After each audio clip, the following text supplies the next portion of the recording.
Success is the progressive realization of a worthy ideal. I'm gonna show you how great I am.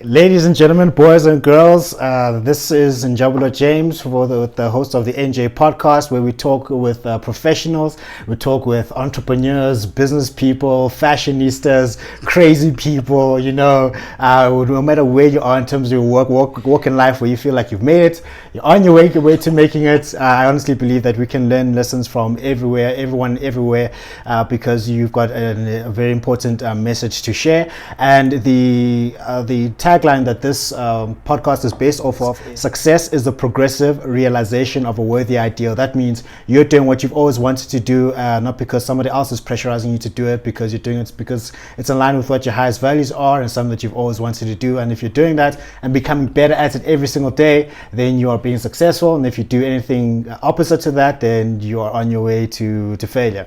So on the show today, I'm so excited. I'm always excited.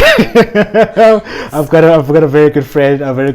I've known her for about 3 years. 3 years. 2017 was when we first met. I've known her for 3 years.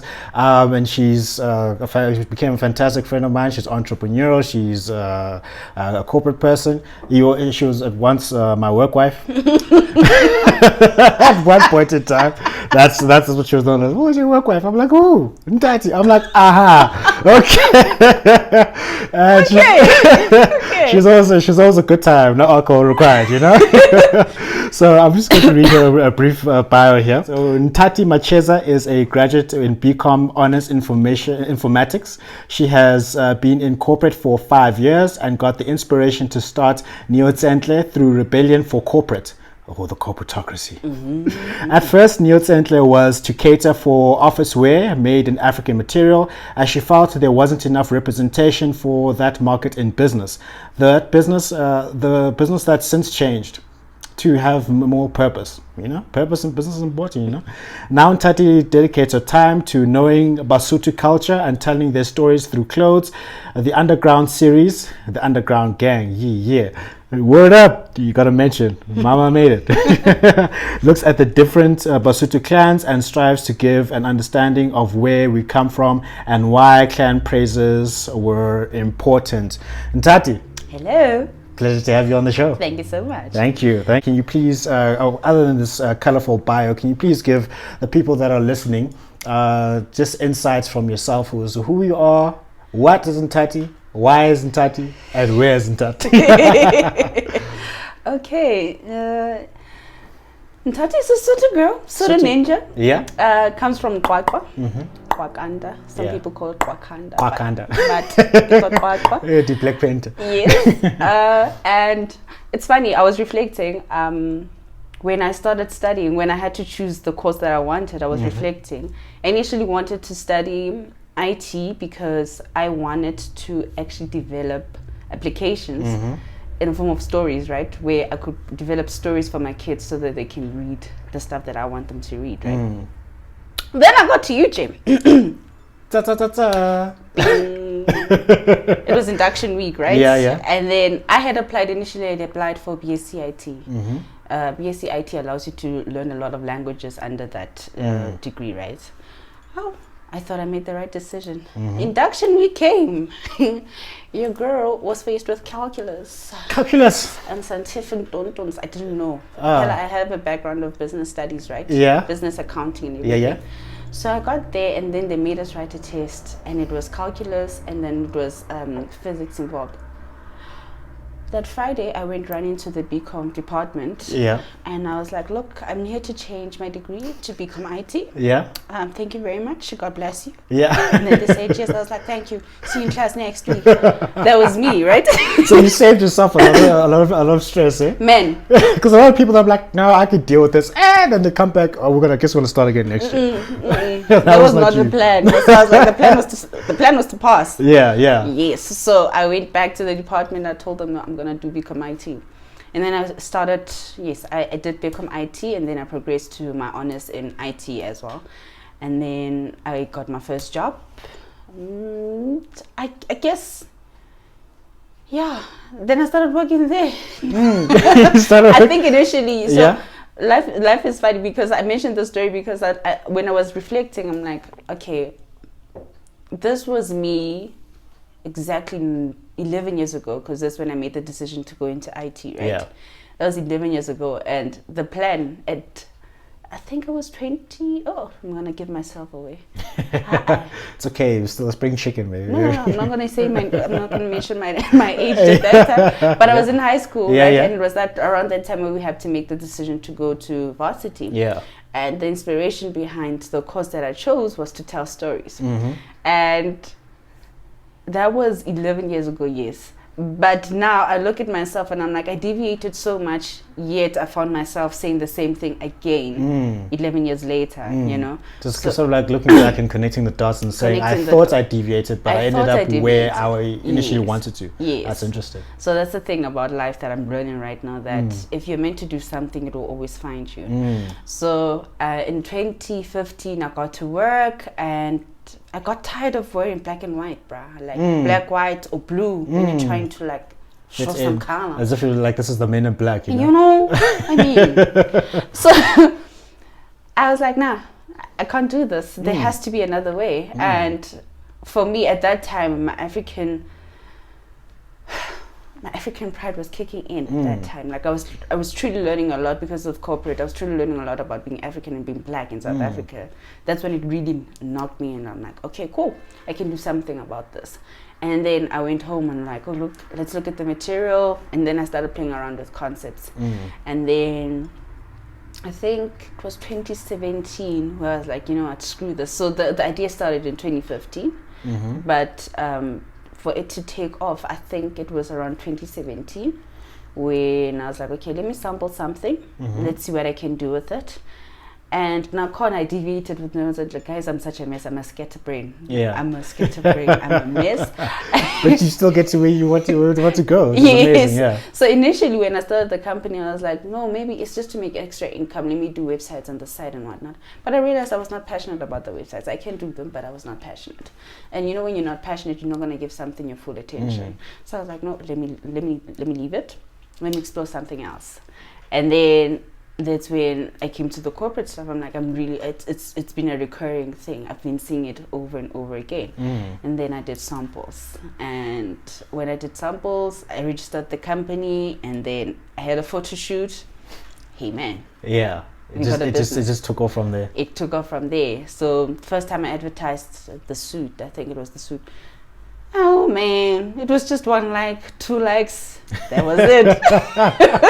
Started from the bottom. You know, 2 likes. That was it. I was like, how what did you feel? You guys don't see what I see. This is pretty. Did you guys feel disheartened? Did you feel disheartened? I felt disheartened, but I knew that everything doesn't just take off the way you want it to.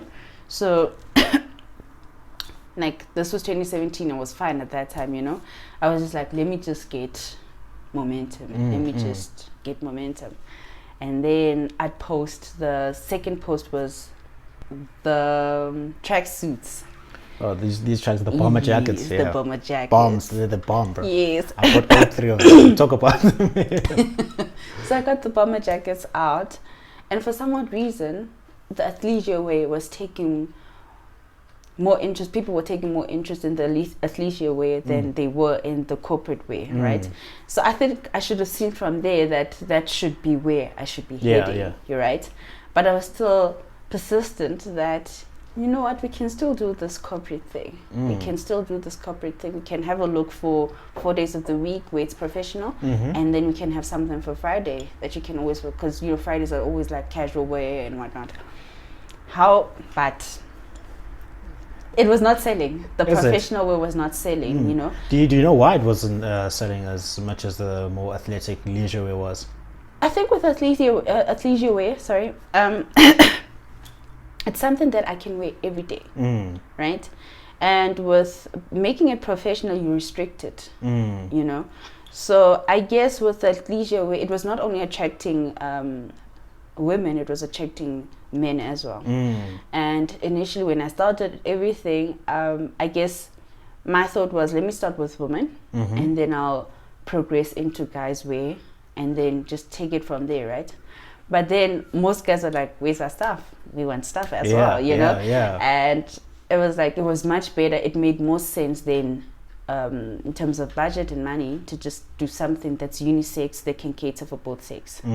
Yeah, so athleisure wear sold, so I should have taken heat from that, you know what, maybe I should stick to the traditional stuff, but make it look funky, make it look appealing to the eye. Yeah. And then I guess that was around 2017, and then 2018 happened. I think that's the year I lost my dad. Yes. Yeah. I lost my dad, I lost my job. Uh-huh. I was like, okay, well. It was 2020 before 2020. Man. You're like 2020 hits, like, oh my god, no, I've been here before, my G. No, 2016, I survived 2016. Yeah. I survived 2016. Yeah. That's enough. That's enough. Actually, I should put it on my CV. What happened in 2016? A lot happened in 2016. But 2018 should have been the year that actually broke me. Yeah. Because I lost my father, and 3 weeks later, I was told that I don't have a job. And then, you know, when you realize that, oh my gosh, I've been making so many bad decisions with this money. The business is not doing well. Yeah. You invested so much money in the business. Yay. 2018 should have been the year for me. We was just like, nah, man. I ain't gonna make it. Nah, I ain't gonna make it, man. Yeah. But for me, it was that year where, you know, when reality slaps, you just like, pow. You've been asleep. Yeah. So for me, it felt like I've been asleep from my purpose. And that's when I think I started doing everything with more purpose now, with more intention. I was like, okay, we really need to give the business more purpose. You know? So I explored a whole lot of things with the business, I won't lie. And at first I thought it was failure, but a friend of mine came in with a nice perspective. It's like, no, Nthati, you just showed us how versatile you are as an artist or as a creative, because you've shown us that you can go into professional way, you can go into athleisure, and you can just create your own material from scratch. Nobody thinks about that right now, but you're trying to, you know. So I was like, okay, cool. Let me not give up just yet. Let me go back to the drawing tables again. And then I realized, then when I was doing this reflection thing when the pandemic started, I was like, okay, I really like telling our stories. I want to know who we are. I want people to know who they are. Let me start a series, because I already have the knowledge from my parents, because they always instilled that in us. I remember my grandmother, and it was mostly it was mostly for my little brother. Yes. So in the morning, my grandmother would just be like, after bathing, he would ask my little brother, "Oma," and then my brother would be forced to, like, say the clan names, clan praises, and it will be so much fun. Like, that was for me, right? And then I'm like, no, let me go back to the drawing boards. I can tell a story with this, and this is where the story needs to start. Who are we? And let's preserve that, because for me, it's always storytelling is important for me, because I don't have to give it to someone else to narrate it for me. I can narrate it myself, and I can actually tell, because it relates to me. I'm tired of people taking our stories and making their stories. That's been me. So yeah, that's where we are with the business right now, telling the stories. Yeah. Cool. So, like, I'm wearing one of your latest products right now. I don't even know for anything about it. I just buy everything that she makes, you know. I have a line item in my budget. Okay, Neotsentle today. Cool. So just explain this series. Just explain, because I know I've got on, what is it? It's a hippo that I'm wearing. Yeah, right? it's a hippo Bakubun gang. Yeah. Okay, so I took inspiration from, I think it was one of these videos that we see from the Screws. From Screws. So everybody's going on about the underground gang, you know, underground gang. So I thought to myself, look, the best way to teach people anything, I think, is to relate it to the terms, today's terms. And like, if you can relate a story to the mind, I don't know how to put it, but for me, it feels like if I can get you to understand. But I really want people to relate to stuff using the language of the day. Yes. Language of today. Yeah. Current jargon. Yes, that's what I'm looking for. So it was like, okay, underground gang. All right, cool. How can I relay a story using the underground gang, right? And I'm like, oh, okay. Nthati Machesa, mama hetokomani, ukubu ntama kotakabona. Okay, cool. We have it. And I have the knowledge from my parents. So how I started the series was telling the story of my clan, which is Bakubu. So Bakubu, and then I progressed to my mother, El Mutweni, and you can see I'm wearing Mutweni, the Batweni gang, right? So the story is I come from Mukubu, who married Mutweni, right? And then with the other two, it was Bakwena and Batlu, which is my grandmothers, my two grandmothers, right? So it's just basically giving praise to people that gave birth to me, who made me, that my DNA basically, and my DNA comes from Bakwena, Batlu, Batweni, Libakubu. And when I pray, that's my prayer. First thing I do when I pray is I mention them, like, hey guys, hello, come through, you know. So the series was inspired by that, and I was like, look, let me just go back to the room, but let me find out more and see if I can tell the story. And so far, I'm getting good reception, because people really want to know who they are, you know, and they want to know who they are. I guess in this day and age, the less information you consume, the better. Yeah, like in bite sizes, Bite sizes, but bite-sized information that is relevant and gets straight to the point. So I wanted my series to do that. Bite-sized information that gives you everything that you need to know about who you are, where you come from. And obviously for those people that want to read more, I can just share.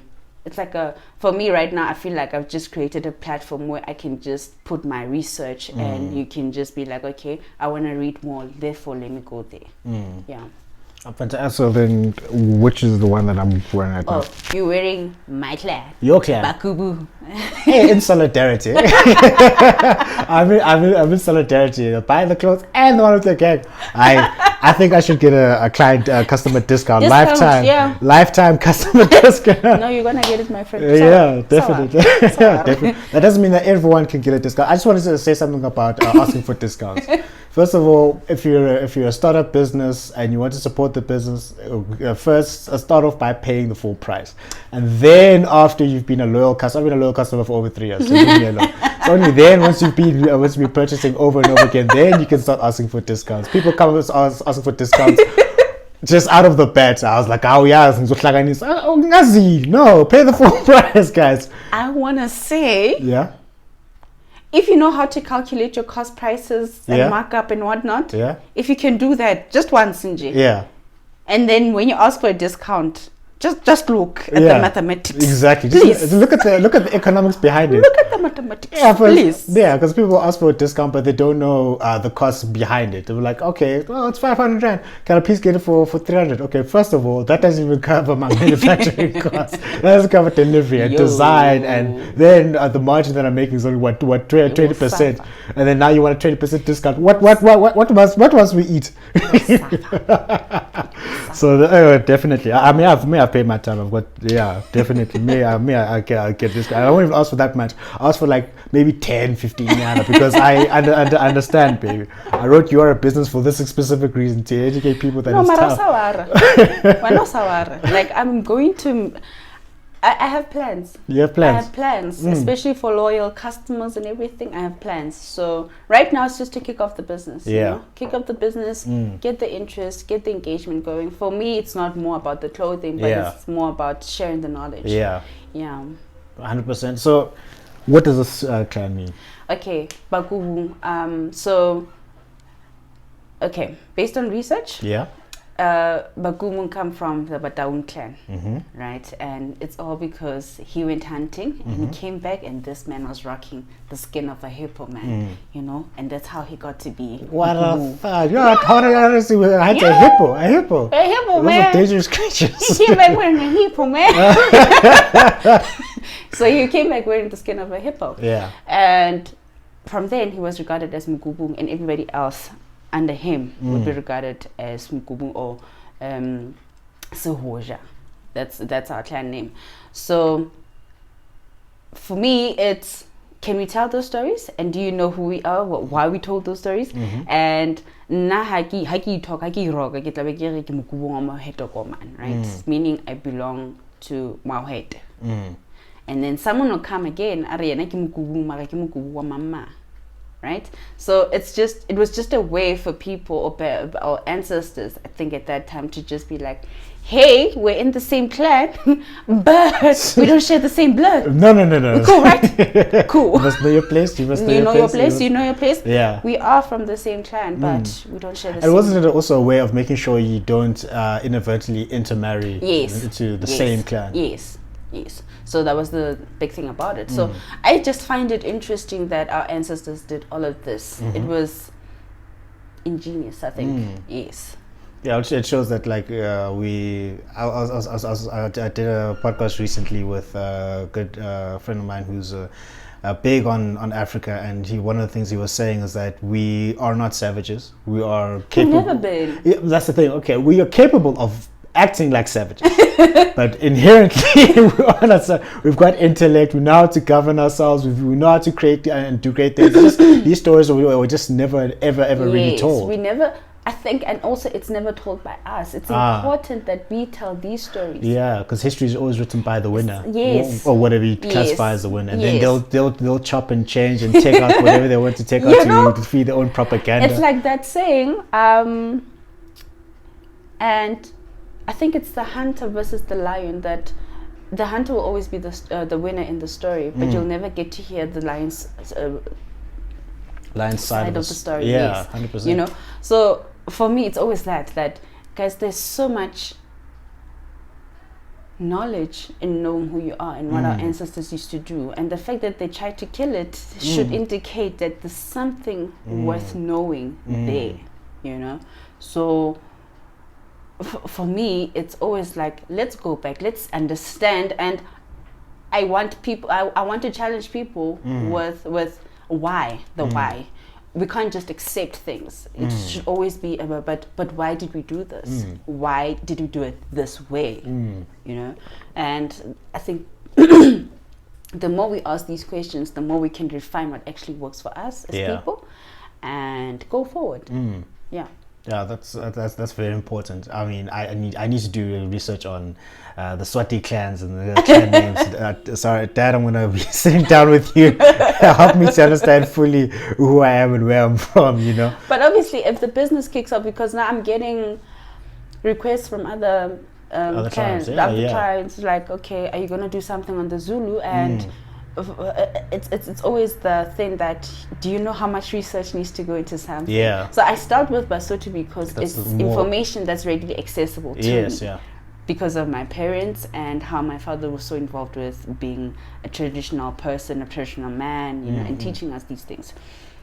But if I had to go into like Zulu or Swati, I definitely do it, but it means that I need to like literally sit down and do so much research, because it's not only about the artwork that I'm producing right now, but it's about the research as well. It's I need to do justice to what you want me to do for you, right? So everything takes time, and I think if the business pushes me to actually look into every other clan, then I would.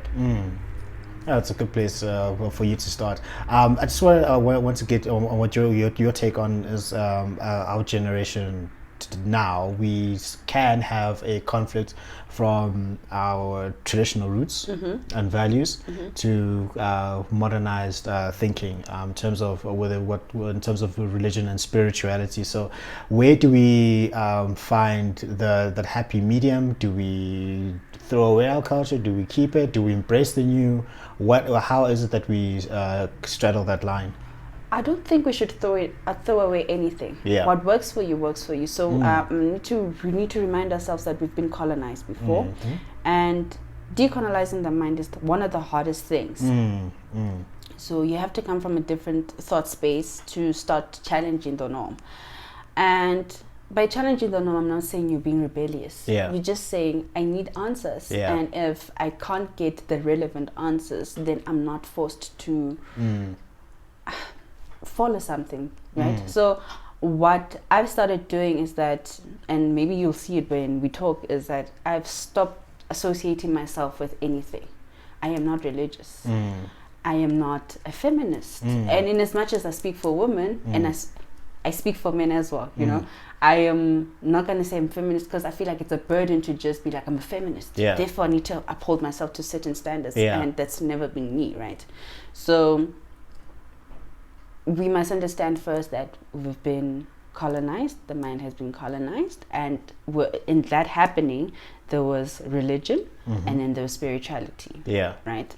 And the problem that comes with information is that once you consume it, you have to now make a choice as to what works for you.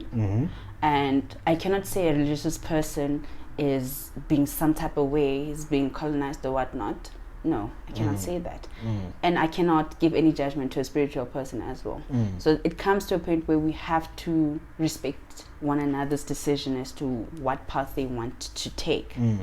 Because everything that's been happening right now is all because of our forefathers, right? And I'm like, it was easier to enslave someone back then and not give them access to information because you know they would follow what you told them at that time. But we're in a generation where we have so much access to information, and therefore you can make your own choice as to what you want to do. However, in this generation, I do think that it's time to evolve everything, from the Bible to spirituality to tradition. Everything needs to be evolved. We can't still be holding on to principles of people 90 years ago. 90 years ago, right? Yeah. And still think that it will solve today's issues. We've evolved so much. Yeah. I don't think people 90 years ago knew that there was going to be a corona. Imagine. No, you know? I don't think anyone knew. No one knew. Yeah. But now try imagine a pandemic that was like 90 years, that happened 90 years ago, and you want to solve it today, where you have technology, where you have what. There's a whole lot of things happening today, and you cannot solve it with stuff from 90 years ago. Yeah. So everything needs to evolve, and I feel like we refuse to evolve, and that's why we're not progressing. That's why we're not progressing, and we're not exploring ourselves as much as we should. I think that's my take on us and the generation. So that for you, that you're speaking more to having one, more of an open mind, two, being ability to question, and then three, being able to come to your own conclusions and not being told this is what's going to happen. Where you have freedom of choice. Yeah. If anything, information gives you that freedom, right? So once you consume it, it's up to you to make that choice as to what works for you. So the problem is that everybody sets out something to be like normal. This is how it should be done. But the minute you question them and you can't get the answer that you want, it makes things shaky, man. It makes things shaky. And I'm not saying Jesus is relevant or what, but if it works for you, then great. But you must understand that there's certain things that come with the Bible that you need to question. There's certain things that come with tradition that you need to question, you know. And if you don't, then we're refusing to evolve. How are we going to get a book of Njabulo in the Bible if you refuse to evolve? Yeah. Should the stories only be based on those people? Yeah. Or should stories start involving the current people, like your Njabulo, your Mandelas, your Winnies? Will the Bibles ever include those stories? That's my question. So, yeah. So do you think that there are certain principles that simply don't change? I think so, yes. I think so, yes. And I think the grander scheme of things, when it comes to the Bible and it comes to tradition, it was always about how to treat people. I think. But when it comes to your patriarchy, when it comes to handling women, that we can change. Yeah. That we can definitely change. Yeah. I mean also, like, do you think that do you still think that we live in a man's world? And will that will that still last? Like, just as a question, because you mentioned patriarchy, I just want to get your take on it as a female.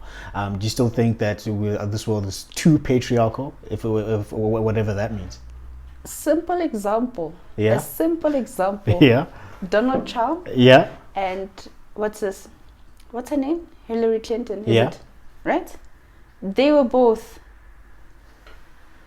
going for the presidency thing, Yeah. right? And we all knew that Hillary was a better candidate. Yeah. We all knew. We all still know. If Hillary was a man, would she be president right now? Probably. Okay. That's just my take on it, probably. Okay. Oh, okay. So that answers the question. We'll circle around. I'll circle back around this. Okay. So I want to get your take on this. So you went through 2018, where you went through, you lost your father, lost a job, and then your business was not doing as well as you should. I'm sure there were a number of revelations that you got from that. One of them is like, I'm still here. Like, that's one of the revelations. Like, Hey man, I'm still here. I'm alive. God damn. Yeah, I know, right? So I want to ask, like, well, so with that, I want to ask, what do you, from that, what was the importance of understanding business and economics and being economically significant? What, in that moment, what did you learn about the importance of business and being economically significant? So right, what happened is I went to work. Yeah. It was 11 o'clock. I remember it. 11 o'clock, the Okay, sky was blue. My manager's like, "Thank you, God bless you. We don't want you here anymore." I think it's a Tuesday. It's a Monday. Actually. Uh-huh. How? You know, In the country of South Africa, you can't just do that. you can't just do that. I'm like, In the "But States, you can. maybe, you know, but here you can't." Yeah. I'm like, how? And then what must happen to me? Yeah. They're like, "No, we're giving you a week, and A week, my daughter. yeah, please bring everything that belongs to us." Cool. You're a smart girl. That's what they say. You're a smart girl. You get something. It's like, okay, all right. I got into my car. I drove off. Did you call into the underground gang? That's the first. No. Probably the first thing. I think I called my sister. Yeah. My sister didn't answer. Yeah. And then I drove off and I went back to my sister's place. I was still staying with my sister at that time. I went to and I was, as I was driving down, I was so relieved. I don't know why. I was so relieved. Like, you know, you just feel like, oh my God. I don't know what's happening, but I like it. Free at last, free at last. Free Thank at last. God Almighty. Oh, We are free at last. That's so. That was me, but I didn't understand why I was so happy. I was relieved. I was not happy, but I was relieved. Yeah. And it took losing my job to understand that I actually do not like being in corporate. And it was difficult to admit that, but in admitting that, then it was time to reflect. And the reflections are often like the hardest things to do, because you're like, okay, cool. Why did you lose your job? Okay, I was not envisioning stuff. I was not setting goals and whatnot. Yeah. Okay, cool. And as much as they were wrong in doing what they were doing, I had to reflect on myself as well as to, do I still want to do this? Self-reflection is very important. Yeah. So I had realized that for a good time, I've been asleep with what I want to do, what I actually wanted to do, and realizing that I've been following what my mother set out for me in corporate. Yeah. Because, you know, parents think everything will happen when you get into corporate, right? But I've always been the autistic child in the family. So there's something about being an artist and being black in the family that they associated with being broke. Yeah. Yeah. Right? So It's not true. It's not true. As an artist, you can make money in almost anything. It's just a stereotype. Yeah. Yeah. Especially back then. nowadays. Yeah. This You either had to be a doctor, a lawyer, Yes. accountant, So doctor, or whatever. I had to realize that I did it because my parents wanted me to. And in that Common story. Yes, in that reflection as well, I realized that I had made so many bad money decisions because I'm broke. I am broke. This is video I'll send you. How not chile? How na tjhelete? How not chile? Rata dintho empa ha ona tjhelete. Ehe, Nthati. O kgona ganyana mfana. Nthati. She lost her job, she's happy, but she doesn't have money. Yo, guys, So one of the I'm most not, conflicting so I'm things. not laughing at you. I'm just laughing at that entire That's the concept. I'm laughing at that entire because I mean, like it's such a funny thing. It's like some guys will start working, leave their hood. They'll go to where's it, Midrand, Sandton, Fourways, and then pay rent and sit up to here and buy expensive cars just to pocket there, just so for everyone can see that there's Sandton, Fourways. But then when that the job at the corporation or that call center or that consultancy is finished, you're finished. Unyile. When it's finished, you're finished. No, that's when I reflected on Yeah. my guy. That on a challenge. And I'm not saying that to be spiteful or anything. I was getting good money. I was getting good money. But what was I doing with the money? What was the plan? That's the Yeah, thing. where's it going? Yeah. Where's it going? So for me, when everything had to climb, No, not All my ESCOM. okay, let's reflect. How long can you stay out of business? Okay, Ah. how long can you stay without working? What's your runway? What's your runway? Okay, cool. No, Nthati, with what you have, we can go maximum 2 months, and in those 2 months, you need to get something Bare minimum. Is that like you just are staying alive? alive. Okay. Bare minimum. Mind you, ke November, December. Mona to ring kanako. Now you have to prioritize. You have to prioritize. But I was like, okay, no, it's fine. I can survive the next 2 months. Yeah. But something needs to happen in January. Yeah. You know. So I think for me, with 2018 happening, it was just a nice reflector that nothing is set in stone. Yeah. What you believe to be true can just change in a matter of Yeah. minutes. True. Yeah. And relying on one source of income or not being smart about your money, and things like your corona happen, retrenchments happen, you'll be caught off guard, and you need to have a plan. Yeah, so that's always been me now. Like after that, it's always been like, okay, going back to corporate, what are you doing? Yeah. But I had to go back to corporate because Neotsentle was still not doing the thing. It's still in its infancy, still picking up. Yeah. So I was like, no, let's go back to corporate. Let's get something that will cover the expenses. It's not like I don't have a skill that can get me money. I can get money. Yeah, but that was the on switch for me. Yeah. Yeah, that you need to wake up and be... Yeah, wake up, sissy. And not to say that you need to be a business genius or just...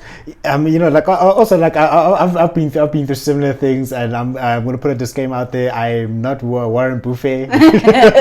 I'm not 100% good with my money yet, and like prioritizing that. But then when you get to that point, you're like, ish, my man, I don't know. Well, like, this is one guy, you may relate to the story that they asked him, okay, so he's in charge of projects.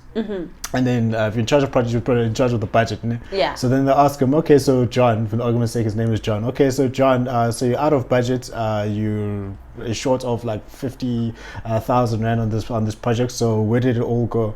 And then he says, it just gets away from me. I don't know where it all goes. You don't know where it all goes? What do you mean? What do you mean? You don't know where it all goes? Yeah, we want you to run our company. You don't know where it all goes? And that's the type of thing we need to apply to ourselves. Where does your money go? That's just a simple budget.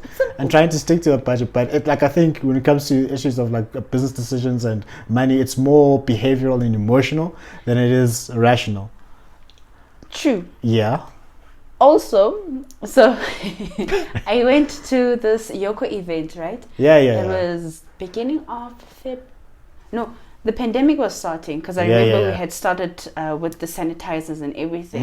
And a friend of mine bought tickets for us, and we went to the Yoko business event. Yeah, Yoko, very good organization. I use their POS machines for swiping, so that I was like amazing. So I was like, when people want to buy stuff from them, I'm like, I don't have cash. I'm like, there you go. Yoko's fantastic. They're amazing, and I started like hating myself for the fact that I went for another brand. Right. What was that? Ecoca. Yeah. Okay. Ecoca, but it's fine. It still does the work. Yeah. You know. But I think I started hating that decision after I heard Yoko's story, right? So what is the story? I went with them because of at that time, 3 years ago, 2017, I started using them. They were the best one on the market at that time, yeah. At that time. So they have a nice business story, and they tell you that when the CEO was telling the story, he was like, it took us 7 years to get the formula right. 7 years. 7 years. It took us 7 years to get the formula right, and all we had to do was just make sure that, you know what, in phase one, this is what we're trying to do. The purpose was clear, and this is how much time we need to spend to it. So by the time that we go live, the business model is running perfectly. And with that story, everybody that came to the podium to speak, it was always about getting the foundation right, you know. And I remember, I think it was Nicolette Mashile. I like her, and she was speaking about finances and talking about your financial behavior, and that it won't change once you have a business. So for you to make sound decisions, you need to understand your financial personality and then apply it. Be aware of the weaknesses and then just be like, okay, cool. So now I'm an avoider. And as an avoider, I need to start doing this. So that I can... What does an avoider do or not do? You don't budget.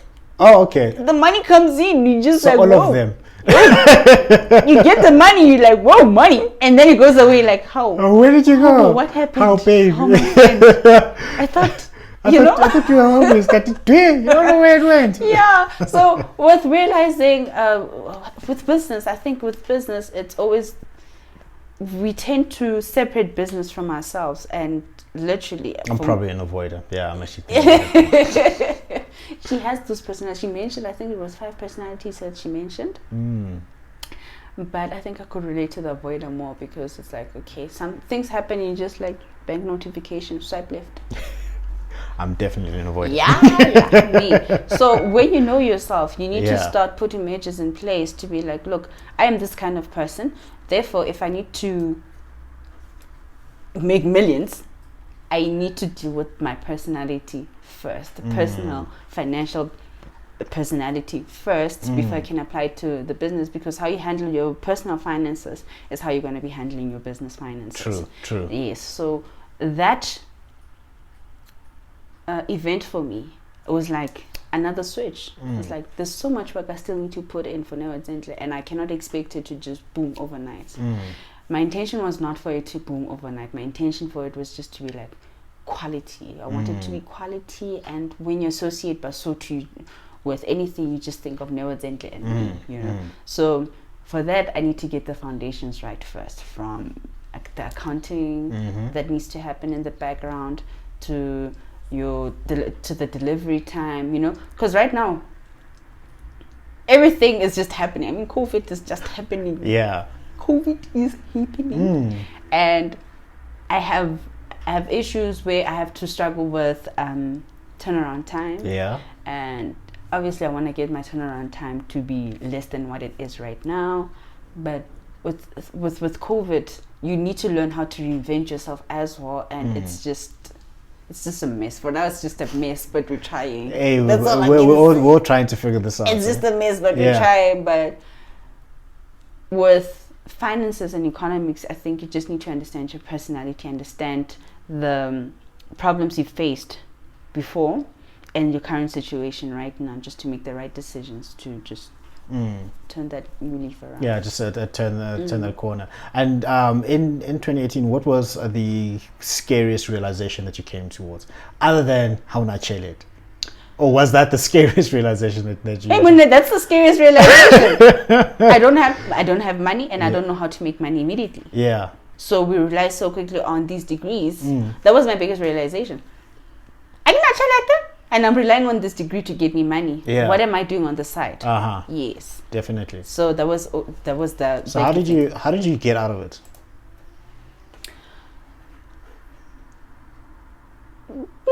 How did you get out that funk? Because I'm sure 2018 didn't last until 2020. Let's say between getting out of it and then pre-COVID.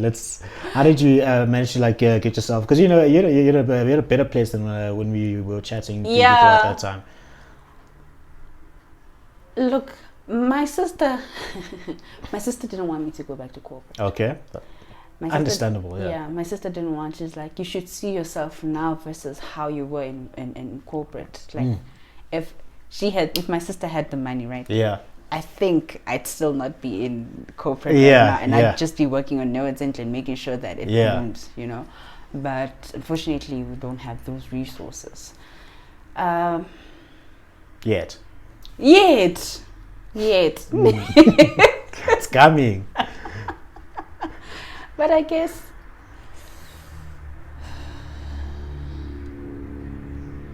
I lost my thought process in general. No, so what I was asking, so how did you manage to get out of that funk? So then you said your sister said she didn't want you to go back into Yes, corporate. sorry, thanks. Yes, she didn't want me to. She didn't want me to go back, but I realized that the business is not going to make money now. Yeah. Therefore, I need to make a decision to go back. Yes. And if I go back, these are the goals. This is what I want the outcome to be. Yes, and I had to go back. I had to go back to working, and realizing that, and as much as we don't like some things, like for me, I don't like being reliant on my mother or my sister for money, especially you know when you've known independence. I don't like that. So I was like, it's fine. You literally sometimes you just need to bend again. Yeah. Just go back, bend again, do the work, put in the work, so that you can realize your goals. Yeah. And I know it's not a forever thing for me. I'm just doing what I have to do so that I can gather the money I need to exit that space. And that's it. Yeah. So like, how do you find that balance between? It's tricky. It's very tricky because you have deadlines to chase, and then you have clients to please at the same time. And because I do everything by myself, it's kind of difficult. Because now I need to make sure that orders are out, orders to the supplier for the sweaters or the hoodies, the order goes in. From that, I need to make sure that it goes to the printers. From the printers, I need to make sure that it goes to it gets delivered, right? And then once all of that happens, I still need to make sure that I meet my deadlines at work as well. So it's a bit of a tough situation for me, and so sometimes it feels like, can I just get someone to just be in charge of this process? If you can just take this process out of my hands, then I'd be fine. But it's a painful journey, but it has to happen. Yeah, 100%. So, because a lot of people they want the success now. They want it as in yesterday. Man, and the work that goes in, and I'm one of those people. Yeah. When stress sharpens me, sleep, exhaustion. The exhaustion that grips me. I'm one of those people that I need to sleep to get over my anxiety. Yeah. Because the more I dwell on it, the more anxious I get. Yeah. So I need to sleep. So it's like the sleep, like do you subconsciously start fixing problems in your sleep? I think so.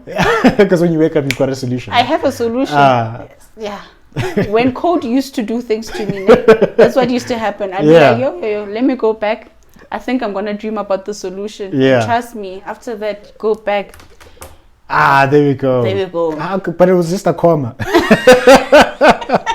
Exactly. Runtime expired or something. Exactly. Like so, like, what do you do in your downtime if you are working? If you're providing your services as an employee, building Neotsentle, and then how do you do in your time? Because I know you love dancing. So, and groove at times. So well, we don't quite do that now. But like, what do you do in the downtime? Other than hey, my daughter. Jesus. I think that's a lot. Yeah. So I take pole dancing as well. Imagine that. I do pole dancing, and one of the things that I know I love about pole dancing is that I get to perform sometimes. Yeah. So last year we actually performed and we won. Yeah. That's all. We won. I mean, hell on. You guys wouldn't mind at least. When it was not mine. Oh, okay. You know me and Chelet. I know. It would have been nice if it was here. It would have been so nice. But it was on Moe. Yeah. It was champagne. But champagne. The fact that it's not about the reward. It's the fact that you guys actually won. I like the whole process of Guys, Yeah. I think it's because of UJ as well. With UJ, I stayed in Amperta. Is that not close to Schoonveld, by any chance? Jeez, bro, you know them. Yes. Yeah. But Schoonveld was a bit further down. Oh, okay. No, I see what you're talking about. Yeah. My cousin went to UJ. That's how I know that. Okay. A disclaimer. I see that as a disclaimer. It's a disclaimer. It's not the only reason, but my cousin went to UJ. And you guys had these shows, right? We had shows to prepare for. So I feel like Rest was amazing because it prepared you to be able to handle work and do the things that you love. Yes. I really love performing. I really liked spending time with the girls so that we can just trade. Performing is amazing. Yeah. Because I think performing is amazing because of the work that needs to go in, right? In order for you to get to that day where you've perfected everything and now you're on stage. Yeah. Yes. So it comes from UJ, and when I started working, I got so overwhelmed because now there was no exit for that, all of that nonsense that I was consuming from work. There was no outlet for it. Yeah. So I was like, no man, let me go back. Let me just see what it is that I like, you know. And obviously, because I like sexual things, and yeah, we know. it's not only about being sexual. I know, it's more of expression. Yes, you know? It's a form of expression. I was like, okay, let me see, and I tried gym. I was bad at gym. But no results. No results. So I can't. I cannot. So I was like, no. Lightweight baby. Lightweight, no. I'm not going to be doing this gym thing anymore. Let me find something that really talks to me. Yeah. And that's how I got into pole dancing. And with the studios coming around, now there's time for performances as well. So now it's like, oh my gosh, I get to practice again. It's about to go down. I get to practice, I get to perform, and I like being weird. Yeah. So the nice thing about performances is that you get to be in like weird makeup. No, I don't think you like being weird. I think you like being you. Yes. Yeah. Yes. It's not weird. It's just you being you. Amen. Yeah. Man. People think I'm weird because I call myself Batman. No. That's who I am. That's right. Yeah, I'm Batman.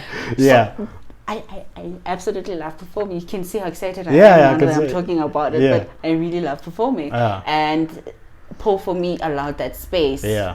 Training, and it was a nice outlet. I know, even though it was like, but now I think I'm kind of taking it seriously. That's why I'm like taking my weight thing seriously right now, because I wanted to be a solid part of my life. Yeah. Like I really part of your identity. Yes, I love pole dancing. I love performing, and I went to the Arnold last year. Yeah. Imagine, I was so unfit. I was so unfit. So what was it called? The Arnold what? The Arnold. What is it? Why did I forget it? Is it called Arnold? Arnold Classic? I think it's called the Arnold Classic. Arnold Classic. Okay. Yes. Yeah. So I registered. Yeah. This is people that are doing Olympics, by the way, like proper sporting and everything. Yeah? Out of 10, Daddy, I would give myself like a 5 for how ready I was. But I did it. Nonetheless, I did it. I was like, I'm going to hype myself up. Yeah. I'm going to do this. Yeah, you can do it. I'm going to do this.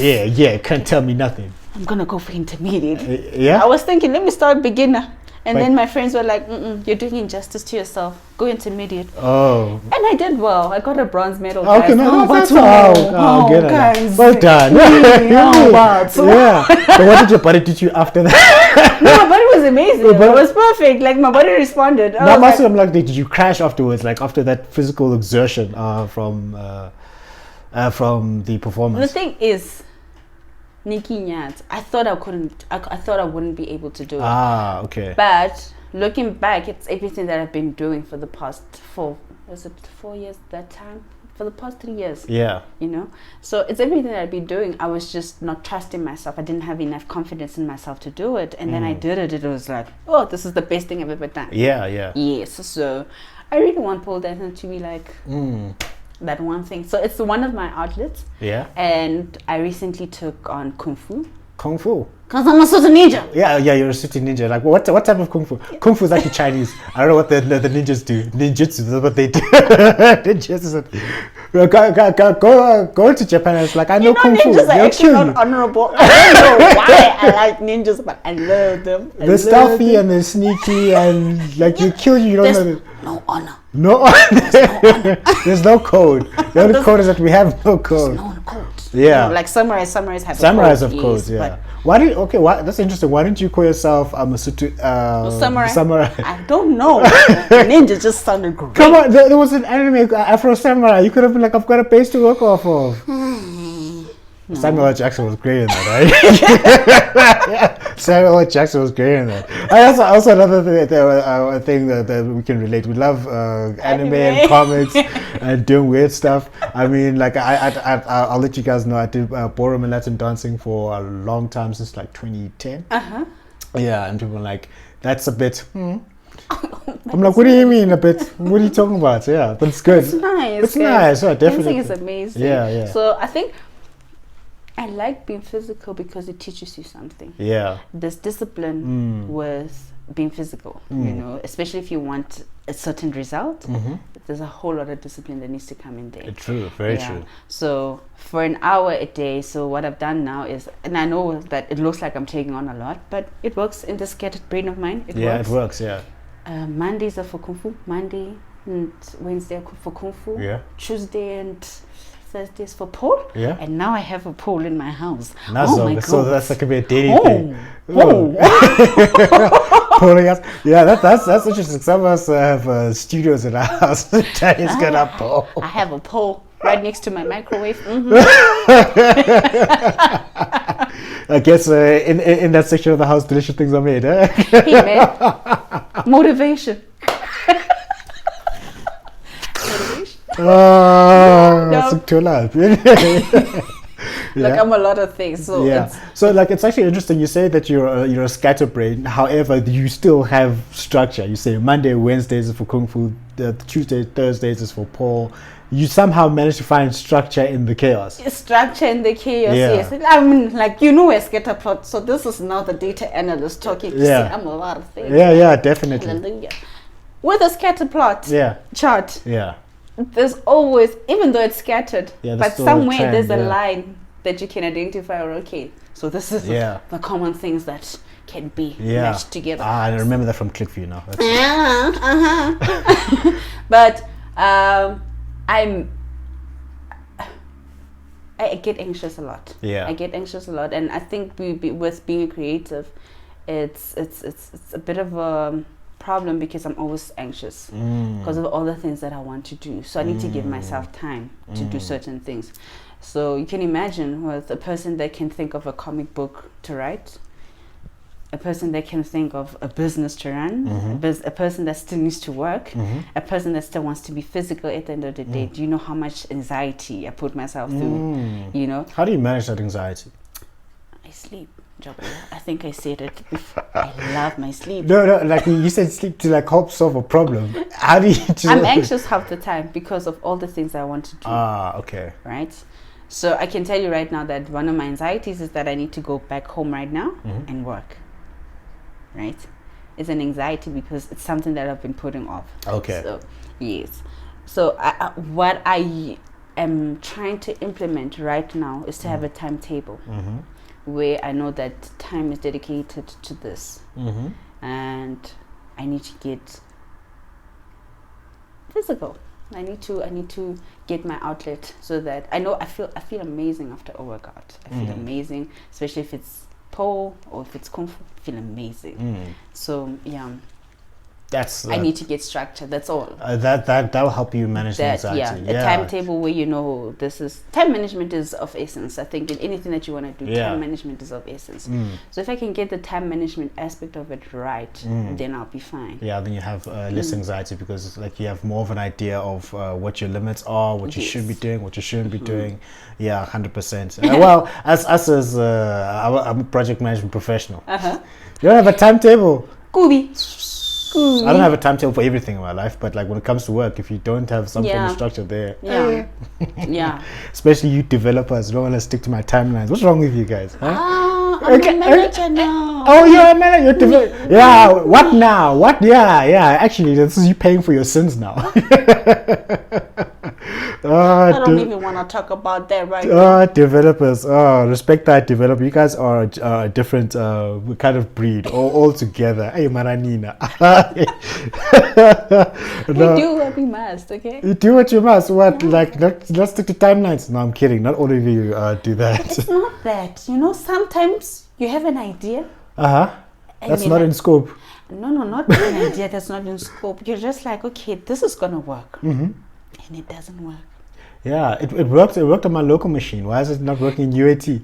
Because you didn't test. That's why. Why is it not working here? But I don't have that pleasure right now because of the environment I'm in. Yeah.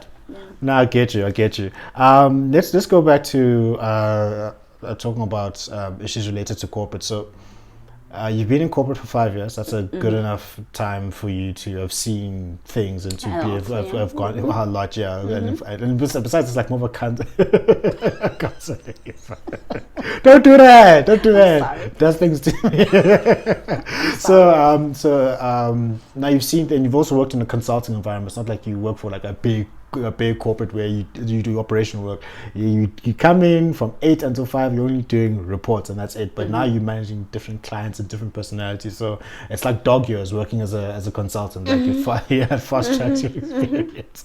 So now my question is, what are corporates in relation to the employee, right? What are they getting wrong when it comes to people, to their employees and the people that they manage? What are you getting wrong? So if you had all the corporate leaders in one room and you could rant at them and say, this is what you guys are getting wrong, and you're not understanding, what is it that you would say to them? People management and money. Okay. People management and money. Do you know how amazing it is to work for a person that acknowledges you? Yeah, yeah. I think because corporate has always had this thing, it's a toxic trait that corporate has, that everything needs to be cutthroat, but half of us are not happy doing what it is that we do. So right now, being a manager, I always ensure that the people that are under me are happy to work under me. Because once you win that loyalty, you can get them to do anything because they feel appreciated and they feel that you're considering them when you're making these decisions. So I think corporate doesn't really, because we're always associated with being cutthroat if you don't do my work, but we take the human element out of it. Yeah. And because we need people to do certain things. You can't take the human element out of it. And corporate often forces you to take the human element out of it. So I think if we could practice more humility and just be aware that we're humans doing these things. We want love, we want to be appreciated, we want to be paid enough money. Yeah. There's not going to be a time when we say, okay, I'm being paid enough. Yeah. But we want to be acknowledged. I do this and I'm worth this, and you should give me compensate me. You should compensate me accordingly. Yeah. But what's baralwana? We fight. We fight, and you start.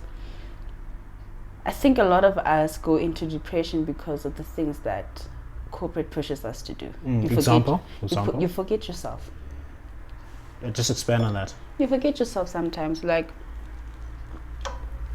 where we met, the job where we met. Oh yeah. Hey man, I was under so much stress and I didn't realize it because I have a personality that doesn't really recognize stress. Okay. My personality doesn't know how to be like, this thing is actually stressing me out.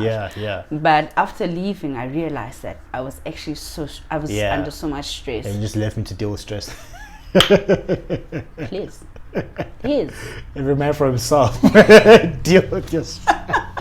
No, I'm kidding. But you know, it was time for me because of the anxiety, the stress, and if anything, I had started questioning myself and my capabilities. Yeah, then. So when corporate knows how to do that, where you start doubting yourself, your capabilities, and everything, like your purpose in life. Yeah. So I don't know how to, but you try to find your way out of it. You try not to be so consumed. Because you realize that actually this is gonna be my life for forever. Yeah. Do I want this? Yeah. For the next 40 to 45 years, Yeah. I don't want this. Yeah. So that's the one thing that I can just be like, look, corporate needs to get right. If you can just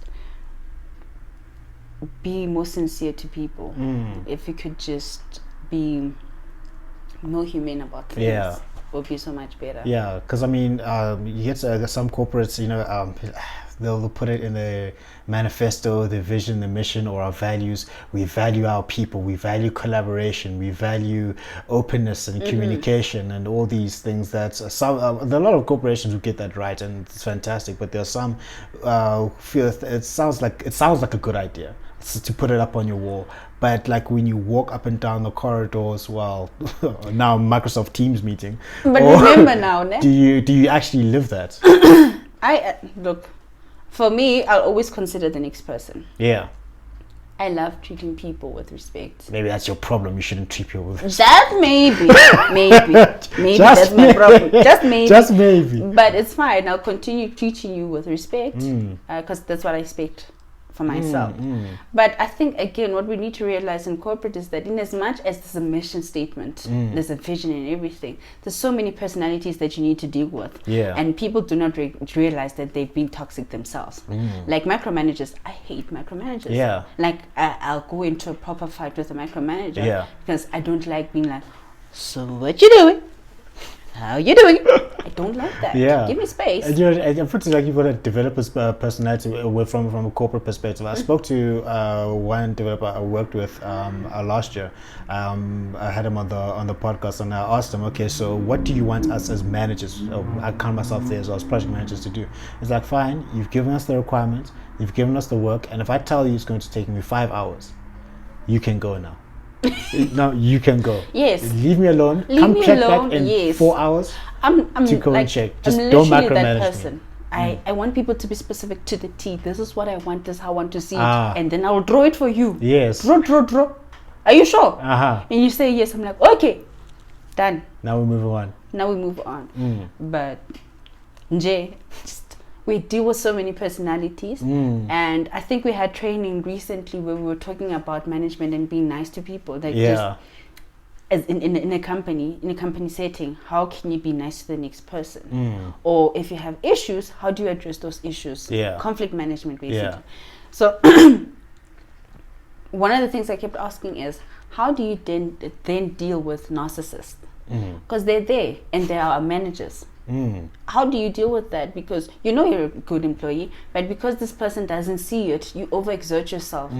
And that's one of the things I don't like. Once I have to overexert myself to prove anything to anybody, I leave. It's time to leave. Because it shouldn't be like there's a difference between working hard. Working hard is fine. Yes. But trying too hard. It's for me, in anything. It's not one of those things. That's in not anything, you. whether it's work, whether it's in relationship, if I have to try too hard for Yeah. you to notice me or to acknowledge me, then you're not for me. Yeah. I need to leave. Yeah. You know. So we need to. I don't know how we can, but people's personalities, and unfortunately we cannot control that. You can have a nice mission statement or would say, I don't want people to ever feel like this in my company, and then you have that one person who's in management that controls or makes sure that you have to, or somebody has to, and they don't get it right. The mission, they're not, and it's because of a personality thing. So that's a hard thing to come by. I also want to talk about. I'll get to what business owners. Well, like let me not say business owners, because not everyone who starts a business is a business owner. It's a different. It's a harsh difference. You can start a business, but you can still be self-employed. You can still be an investor. A long time you really can call yourself a business owner if you can disappear for about 3 to 6 months, and your business is still running without you. I'm not that. Okay, cool. You know, like I know what you're saying. No matter what they say about our ex-president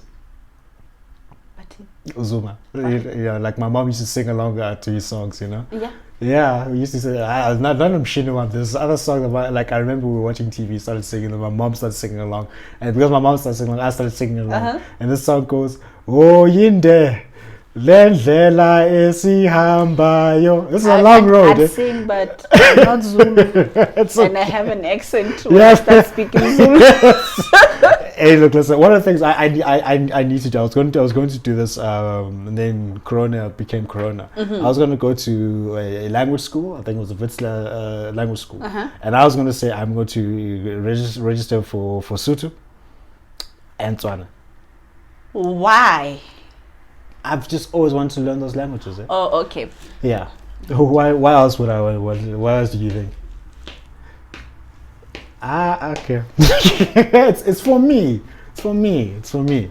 I get it now. I'm trying to be like, okay, I could offer you those lessons with that money. Oh, is that what's going on? You got the entrepreneur brain here. Oh. Yeah. Oh. I mean. Oh. I mean. Why are we looking at this? Because I want structured lessons and classes and all these things. Okay, yeah. That's what I'm looking for. Yeah. So I'll practice you until it comes to conversation, 100%. Because I have this new philosophy. I got time to reflect over coronavirus. That if I'm going to speak a language, let me speak it the best way that I can. And the way that I learn is like through structure and order and tests and all these things. So that's what I need. Okay. Even that's how you consume information. That's how I consume information. Even my Zulu's not strong. I'm better in Swati because that's what we grew up speaking at home. And then when I'm with another Swati speaking individual, oh, it's on. Kumnans. Yeah, Kumnans. Hi, Kumnans. We don't say mama, we say magi. Let's not get into that. Because I'll get to what business owners get wrong. So I want to talk about something my mother related to me back in 2006-07, what she was going through. Something they call constructive dismissal. Yes. That is, I didn't think it was a real thing until my mom went through it years ago. It's actually where I decided that I'm not going to have the mindset of an employee the rest of my life because of what she was going through in corporate at the time. So what happened is that where she works, there were some people who wanted to be corrupt and embezzle funds, and she was standing in the way, and she's a person of integrity and saying, no, these are people's livelihood that we are taking care of. And then they were like, no, now we want to make the situation around her just so terrible, so hard, so that she has to leave. But like through the grace of God and because she prayed, I don't praise like that woman, she made it out. So I'm like, okay, that was the first time I got exposed to it. And then a couple of jobs later, I'm start seeing people. I'm like, where did this person go? Where did Amy go? Where did Sadie go? Where did Chelsea go? Where did all these people go? Then they leave. After 3 months, I go speak to them and say, I'm like, listen, the place where I was working, it's either they didn't have the integrity, or they didn't have performance management, or they didn't have the money, and they were not honest enough to say this is where we are, or they didn't want to try and fix the problem. So they made life hell on earth for no reason. And I was like, I can't work like that. Actually, you can go to the CCMA for doing stuff like that. So like, what is your take on why corporates do that and why they shouldn't? What's your take on the entire thing of constructive dismissal? Because I've seen it happen way too often in the past year. I'm like, Even me. With me. That's why probably you're asking me this question. Yeah, because I was like, you've got insight into it. I've got insight. Yeah. I've got skin in the game, bruh. Oh, you there? Like I find it funny how I deal with trauma, because that was actually a traumatic experience. Yeah. But my like I said, my system deals with things differently. Yeah. I kind of wiped out that thing actually happened to me. Yeah. Dismissal it's another way that just gets you to question everything about yourself. Because they put everything in place, bro. Yeah. They're smart, these people. They put everything in place. Once you visit that HR lady, more than once, start making an exit plan. Start making an exit plan, but it's never anything that has to do with you, I've always been a loudmouth, so once you start being loud about something, you make them uncomfortable, and then they have to get rid of you. So in that instance, I was fighting to get work. I was fighting to get a piece of my meat. Right? But when someone gives you enough, just to keep you going, and just to leave you there and like, okay, you will surely survive with that piece of meat that I gave you for the next 3 months. That was what was happening. And I was like, nah, bruh, I don't just want a piece of the meat. I want the whole thing. Yeah. I want the steak, I want the filet mignon. Hey, man. I want the rack of ribs. I want that whole animal, yeah, actually. Definitely. And why are you just giving me a part of it? Yeah. So that's what was happening, and they started making things unbearable. How? When are you gonna get me in trouble with people? But they just made it unbearable because they would not now start booking me. Yeah. I had to, you're just going to work because you have to go to work. Yeah. Now you're just showing up. Yeah. Because at the end of the day, they're not giving you any work to do. Uh-huh.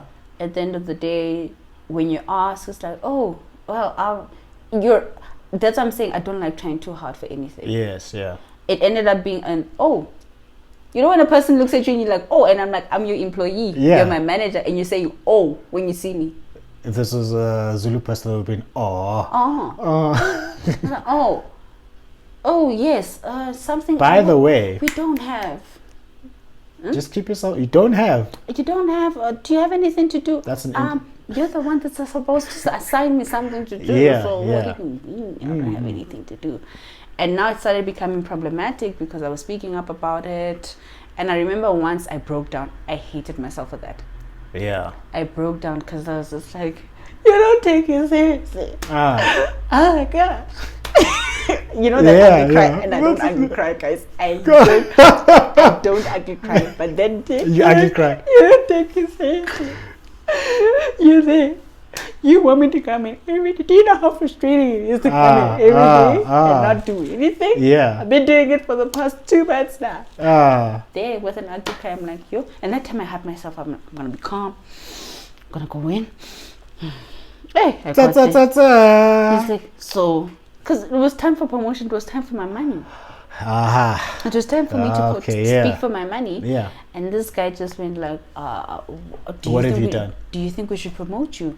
And I'm like, how are you going to promote me when you haven't been giving me anything to do? Yeah. So they've been neglecting that you. Yes. How do you rank me? Yeah. And now you're just putting it in my face like, nah, we can't promote you because you haven't been giving me anything. Yeah. And you're in charge of. Oh, guys, it was bad, but it's fine. Yeah. You know what? It's fine. The people that I've spoken to, it's that similar thing. Other people that go through it for different reasons, other than. Sometimes management can just be incompetent. Personally, they can just be like, they call it what it is. Some managers could just be incompetent. They don't know how to handle people, or they don't want to admit that they made a mistake in terms of hiring or whatnot. But I think the best thing is for you to come clean.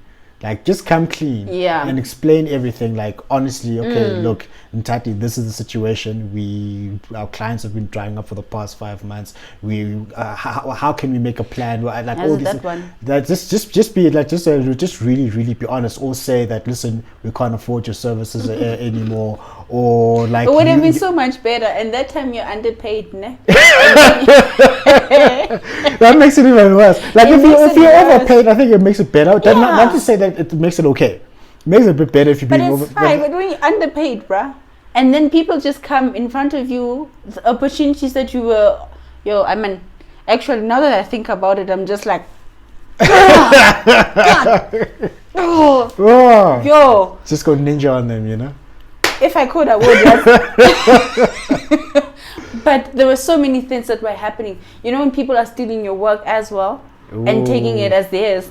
I remember this one time, this girl was presenting. That's theft. She was presenting, because I was the only one that was good with graphics. Yeah. I put in so much effort in how things used to work. Like, I remember you were, but then you were very good with graphics, This girl was owning my stuff. I'm like, man. In front of the manager. I'm like, well. Can I get a photo crate or something? This is interesting. Not a crate. Next. Okay. So you did what? Yeah, I did the whole model. How? All of you. And my manager was like, well, that is funny, because I recall Nthati doing this. And she insisted that she did the model. I was like, okay, so this is how people actually steal your stuff. Hey, Jesus. Oh, yinde. But wow, No, look, I that's think I went through my trauma with corporate. That's why I'm not touched anymore. Yeah. Like they can do, but I'm not sure if I'm still gonna face the worst. I think the worst is actually getting fired. yeah. Yeah, but even that, like, if you like, and also like just I'm not in a big HR practitioner. My dad was, and then also work with many HR practitioners. You can't in South Africa. You know how hard it is to fire someone. And It's that's why. it's legally difficult to fire someone. Short of someone walking in and shooting someone in the head, you can't necessarily fire someone. You know, in Australia and in the States, some places you can walk in and say, "You're fired. Take away." That's why I've got those cardboard boxes on hand, like clean out your desk. You're out. 2 weeks, Man. 7 spray out. You can do that. Not in That's why I necessary. took them to the CCMA. The kukui. Okay. And that quickly came through. Yeah. That came through. Yeah. Because South African laws don't allow you to do that. Yeah. Yeah. And that's the thing. There's a scare tactic. Because I remember when I told them that I'm taking you to the CCMA, they bluffed. They thought You I won't. was not going to go. I went. Yeah. I went. And then they came with their best lawyer. And then within no time, they were like, no, we're ready to settle. I'm like, okay, cool, thanks. There we go. Yeah, because I mean, like the employees are very protected heavily. Yeah, so that's why there's a saying: be careful who you let in the door. Just firm up your hiring process. And if you've made a mistake in the hiring process, let's try to be honest and open with everyone and each other. I think that's the best. I think that's one of the best things that you can do and say. But you see, that's the thing, right? In these 5 years, I've been to how many companies? I think I've gone to 4, 5, 6 companies in these 5 years, right? And I can tell you what big corporates get right and what small corporates don't get right. Okay. And big corporates help you with structure. Yeah. Big corporates really help you with structure, because one of the biggest ones that I worked for was that if there was something that they noticed with your performance, they put you in a performance thingy until they addressed like plan. a performance plan until you got it right, or whatever. But if you still don't get it right, then they go like there was a whole process, and that was according to the system, the labor laws, Labor Laws Act. There's a whole system that they need to follow through, which I think that people don't really read into as well. I know that what I experienced with the being fired thing, it was 2 of us. We got fired on the same day, and the reasoning behind it was just so unclear. Yeah. On both sides, it was so unclear, and we were like, "But what's happening?" You know, and I decided to go the CCMA route, and he was like, "Nah, I'm cool, I'm chilled. I don't want to argue them." Like, that's the problem with us. That's the problem with us. You think because they have these lawyers, then you don't stand a chance. Yeah. And all you just really need to do is just prove your case. Yeah. And hope that they don't have a hand in bribing. Yeah. You know? Yeah. That's all you hope for. But and also, I also heard that if a big corporate loses a CCMA case, you'll be put up as a case study. Let's say definitely. So you better hope let's say I owned Vosho Consulting. Own Vosho Consulting. I bring in Nthati as a ClickView developer, right? And then I unfairly dismiss her because I don't like this Nthati. She talks too much. She's questioning. Let's find some bogus reason to get rid of her. And then you're like, oh, you want to do that to me? Sure. Go to the Council for Conciliation, Mediation, and Arbitration. You go there. Then I lose. I'm put up as a case study, and then for the rest of all time that I'm operating, I'll be known good to okay, I was guilty of unfair labor practices. Yes. Yeah. So then, so it's a huge thing. So for big corporates, I think big corporates get it right in that sense that they have a plan for you. Yeah. In case they see or you're not performing the way you want them to. I've seen it with a couple of my friends and colleagues that went through it. You know, and it's thorough. And that's what small businesses don't get right. Small businesses, if like for instance, when I left the big corporate, then I went to small businesses where they were just focusing on developing and whatnot. One thing you realize is that their HR is not always in place. It's Oh not yeah, always intact. it's not mature enough. It's in not the mature processes, enough, right? So certain things will happen. You're like, but this should not be happening. Your HR should be handling this differently. Yeah, yeah. You know, and that's what I experienced with the small companies, that because they just developers, and you can't just make decisions like that, like firing a person. Did you take this person to HR? Yeah. Do you even have an HR department? You Exactly. don't. Do you have a plan? So why are you, So, and that's how they lost that case with Yeah. me, because the HR was not on point, and you allowed a person that's not HR to make that decision. Yeah. So yeah. So again, in that situation, it comes down to competency and knowledge. So if they had a more mature HR practitioner there in place, then that entire situation may not have. I feel like it could have been differently. It would have worked out differently, because I keep saying, with anything that you do, you need to be specific. You can't just tell people, I want you because of the skill that you have. Okay, what's my skill supposed to do for your company? Exactly. And that's what I find they don't ever get right. They have expectations, but they don't set it in black and white. Yes, yeah. You don't put your expectations in black and white, and when you perform according to what you think they need. Until that's not what they want. They want more than that, but because it's never stipulated, you're like, okay, now how was I supposed to know that you want that? Yeah. So I find that that's the issue, because, like I said, with big corporates, KPIs are in place. I need you to achieve A, B, and C in order for you to go to the next level. Great, guys. I know what I need to do for me to get to the next level. I remember, who was it? Had a guest, I think Rebecca Twala. She said that there was a study that was done that if an employee in your business knows the outputs that they're supposed to be working towards, they generally are happier people. Yes. Yeah. Because and there's structure, there's a succession plan. If you want to stay in a company and be like, look, I want to be the director at some point. Then you know the structure that's in place. You know what you need to do in order for you to get there. They'll even give you like tips on how to get there in a shorter space of time. Yeah. That's great. But if you get into an organization that doesn't even know what it is, there's no succession plan, there's no objectives, nothing is clear. How do you expect people to achieve the goals of the business if nothing is clear? And that's the thing that I notice a lot with small businesses. They confuse themselves. Yeah, because they're not sure where they want to go, how they want to achieve things. How they want to achieve things. So, and there's no succession plan. Like, if there's no succession plan, it's like, so I'm gonna get promoted when you feel I need to be promoted. Some psyche TG.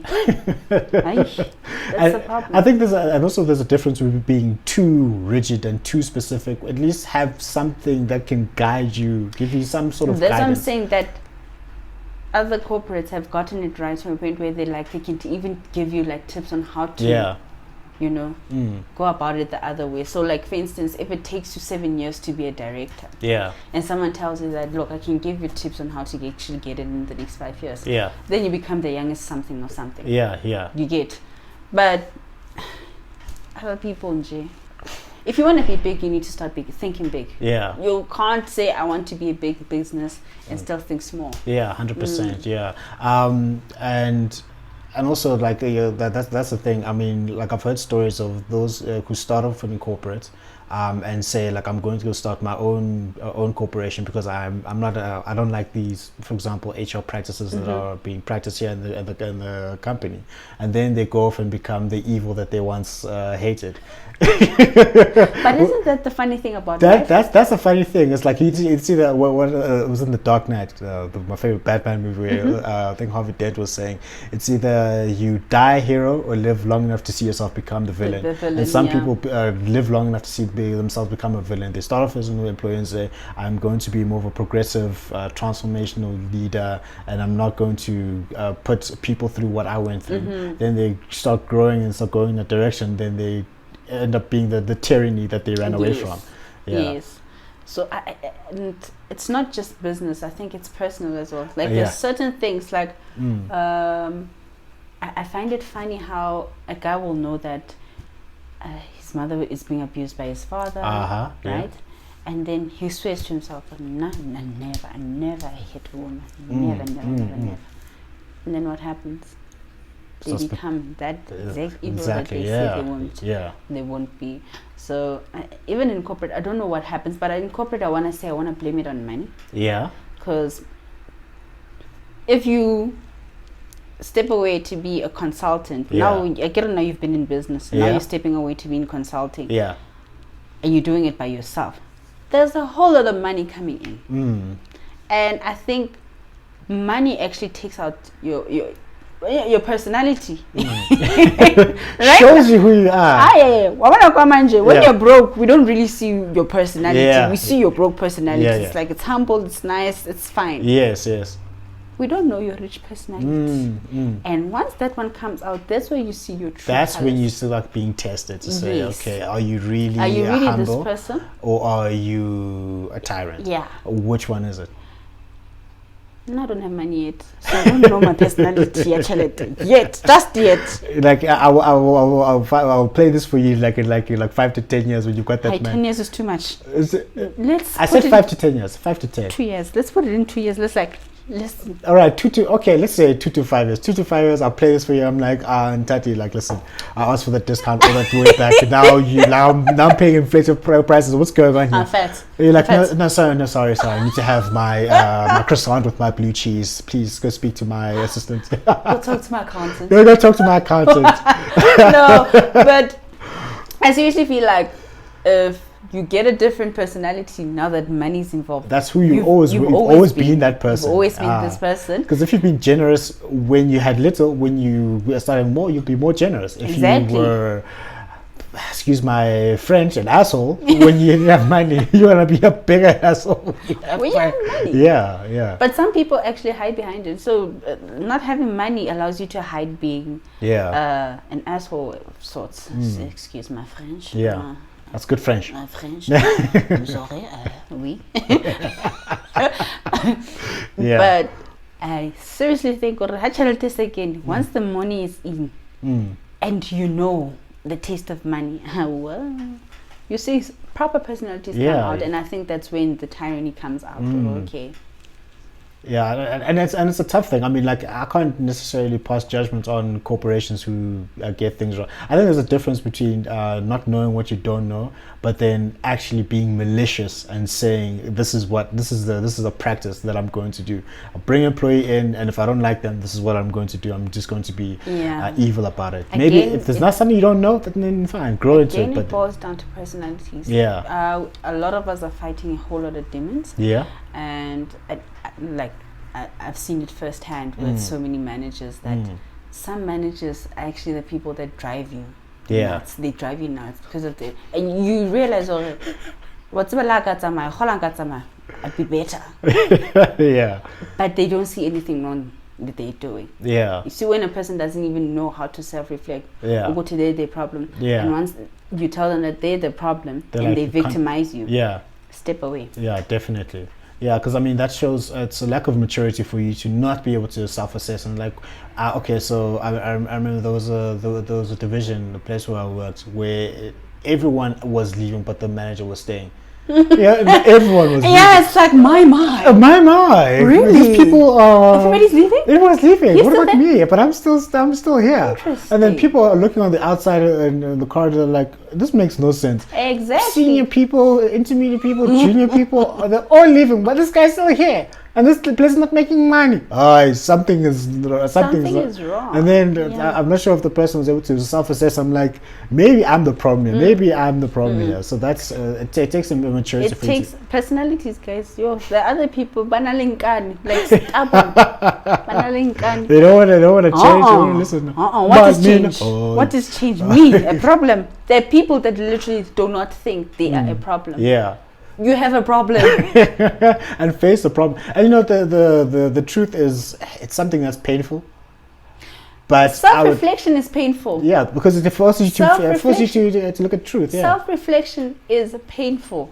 Like I was telling my friend this other time, I'm like, if only you treated yourself the way you treated your friends, you would not stand for the shit that you put people that through. you put yourself through. No, Yeah, no. yeah. There are other people that really can take in everything. Yeah. And there are other people that just know how to dish out this thing, you know. And it's hard for a person that's a receiver, that's like a protector, a healer. It's difficult when you're a healer because you have to deal with all these blows. But sometimes you just need to be like, this girl is not approving. No, I'm picking myself here. I'm picking myself. Yeah. So like, yeah, it's a hard thing, but like, yeah, I think there's a lot that the corporates can get right, and there's a lot that employees need to also get right as well. Personality. Because I also asked the question. I mean, like there are general grievances that employees have. General grievances like I'm not being treated right, or I'm being harassed, or I'm not being given work, or I'm being ostracized. Those are general grievances. Then you've got some grievances where you're like, no, man, chief, I don't understand. Some things are unreasonable. Yeah. But the one thing I'll tell you in corporate or at work, people always complain about not being paid enough. Yeah. And but payment and treatment. But to that, like, okay, yeah, no, I get that. But sometimes you look market related. You are being paid 20% above the average, and that's fine. And then now, because of your own, again, maybe money type or personality type, you, instead of shopping at Pick and Pay, now you go to Woolworths, and then you're like, no, this money is not enough.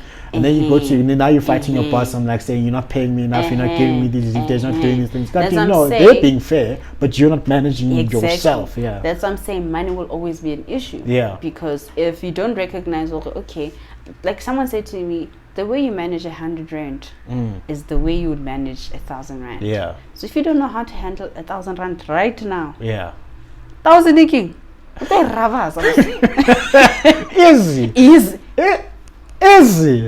Even my ex-president, I love that guy. Easy. It is easy to blow money, guys. It is easy. Especially if you don't have a goal with it. Exactly. You don't have a plan. Lazy money will leave you. Lazy money will leave you. Yeah. Stagnant money. This thing, it knows how to do this. Exactly. Like I heard there's a quote that says, tell your money where to go or else or it'll leave. Oh, that's nice. That's nice. Our guys, and it's like that. That's what I'm saying. People will always have qualms when it comes to money, because okay, this is not, you're not paying me enough. Okay, when they do, when you get that promotion, what's your plan with that money? Are you getting another home? Are you getting another car? What are you doing? Yeah. Does it make sense? Yeah. Are you taking care of your debt with the extra income that you're getting? Yeah. What are you doing? Or you're taking on more debt? Are you taking more debt? Or what are you doing? You know?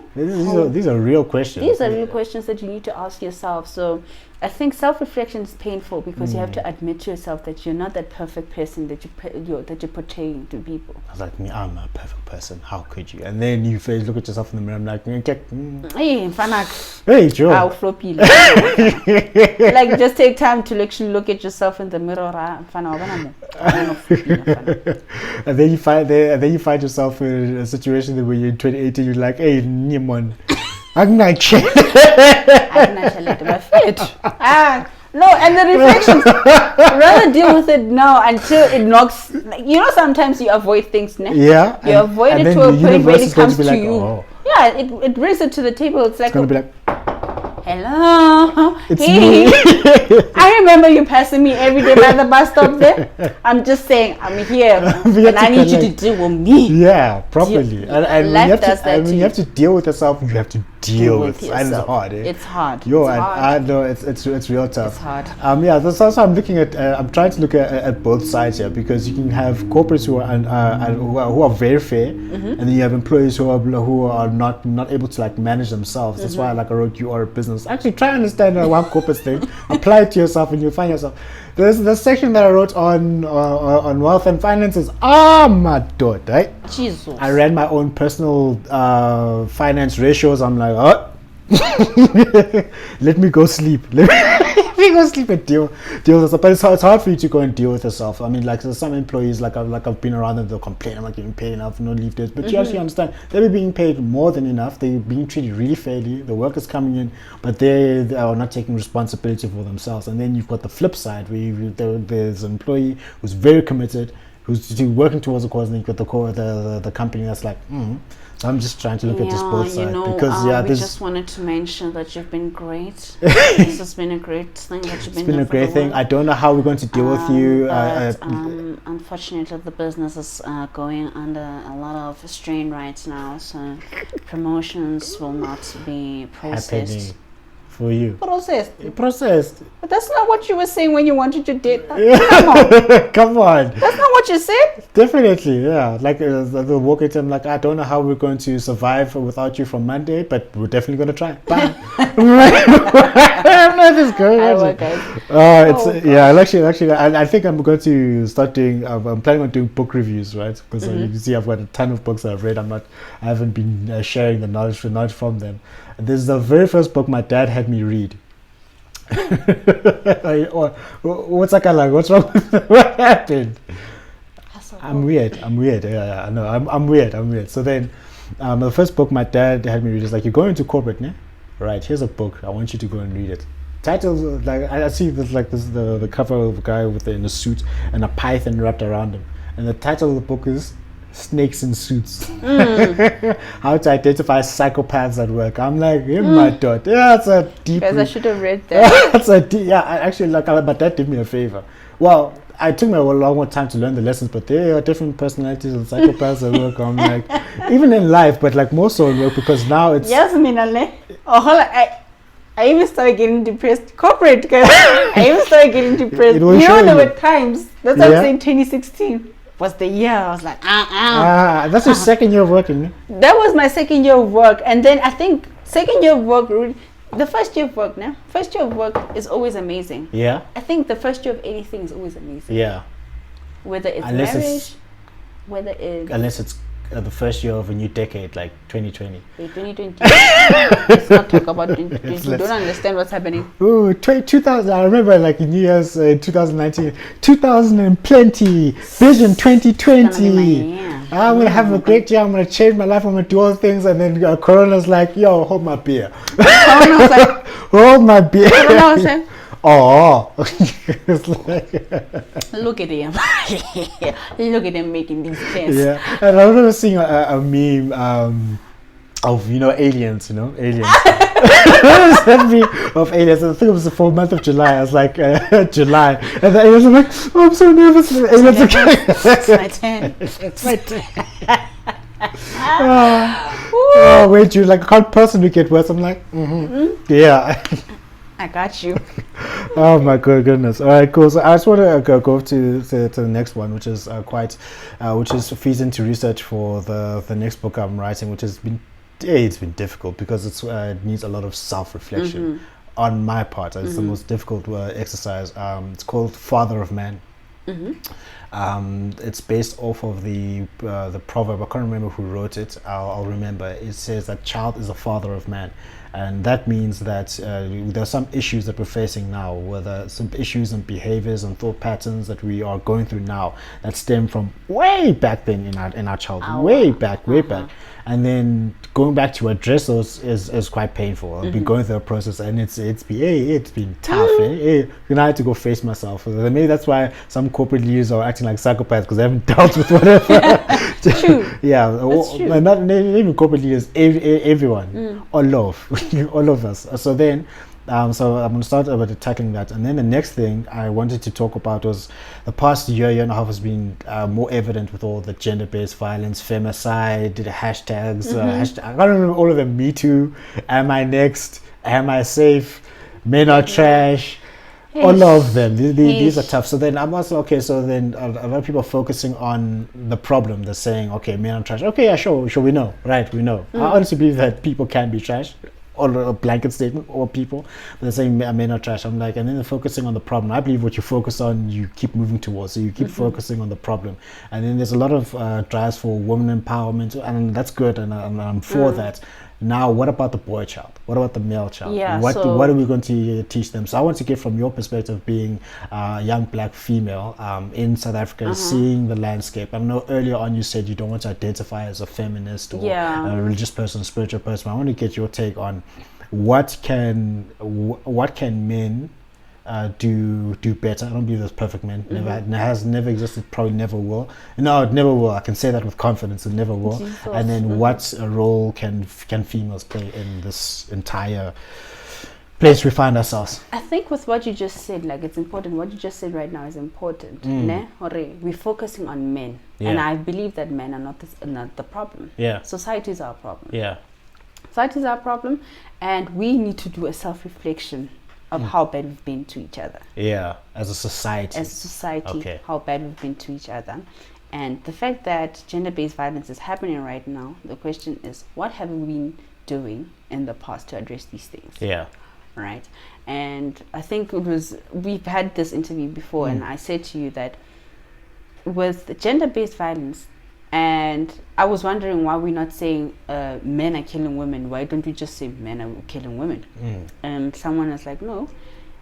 If we automatically, when you say gender-based violence, you're only thinking, oh, well, it's violence against men. I mean, violence against women. Yeah.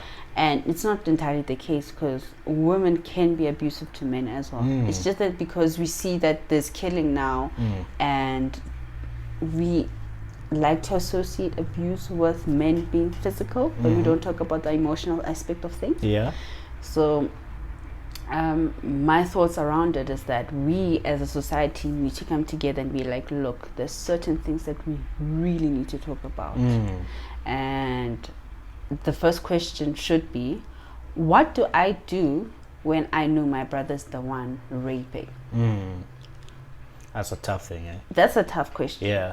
So we need to always redirect the question to, what would I do if it was happening to me and someone that's slow? Because it's so nice to just be, right now you're looking at the news, right? You're looking at these social media feeds and you're just like, oh my God, they hang her. And, you know, it's easy for you to just read it because it's not someone that you know. It's easy for you to just be like, oh, this is not my sister. Yeah. Or at least the person that did it is not my brother or anybody that's related to you. So it's easy to go through the content and be angry. But the question is, what do you do when it's happening to you and it's someone that you love dearly? Yeah. What's your reaction? Do you keep quiet? Report it? Do you keep quiet? What do you do? Hey, it's a really tough thing, eh? And you'll see that love forces us to do so many things. It forces us to do things that are out of character sometimes. And other people would choose to keep quiet because they know it's bad. They know it's illegal, but they'd rather like hide it, you know, because it's love. It's I want to protect this person, and maybe it was a mistake. Oh, and then they do it again, and then it starts progressing. Now it's no longer about hiding it. It's not like about hiding it. Now I want to be seen. I want to be found out. Now I need to kill. You know, everything evolves. Everything evolves. Back then it was rape. We knew it was rape, but they would keep quiet. Yeah. And I think there was a story of my sister and I were recalling back at home where this young boy would watch porn, right? And after watching porn, he would take out all of this that he just experienced, this whole sensation. He'd take it out on his niece, you know. And the community knew about it, but everybody was just saying he's a young boy. But no one saying anything about the niece, the girl, you know. And then I think one of the neighbors was like, this is not right. She reported it. Hell broke loose. I'm very sure if what do you mean how broke loose? How broke loose? Like that's what I'm saying. Like I'm very sure if it was around that time where you could put a tire on a person and just burn them, it should have been burnt at the stage. She would have been burnt because she reported. And for me, it was the right thing to do because you're not thinking about this girl. Right now, you just say no. He's a boy. He was just experimenting with whose body? You get. So there was a whole lot of commotion that happened around that issue, and that lady now was started to be seen as a person that doesn't want progress in the community. She was the wicked witch from the west. Yeah. And I'm like, but that's not right. Yeah. That's not right, because she did the right thing. By you guys kept quiet. Yeah. And this boy was at fault. you knew this was happening. So it's all about society. You see, it's something so clear, something so evident. It happened, they knew about it. What did they do? They decided to say, no, the boy child was not at fault. He was just experimenting. He's young, he's growing. But you're not thinking about the consequences for the baby girl there. And that's what I'm saying. It should boil down to us and fixing ourselves as society, and how you would deal with it when someone you know directly.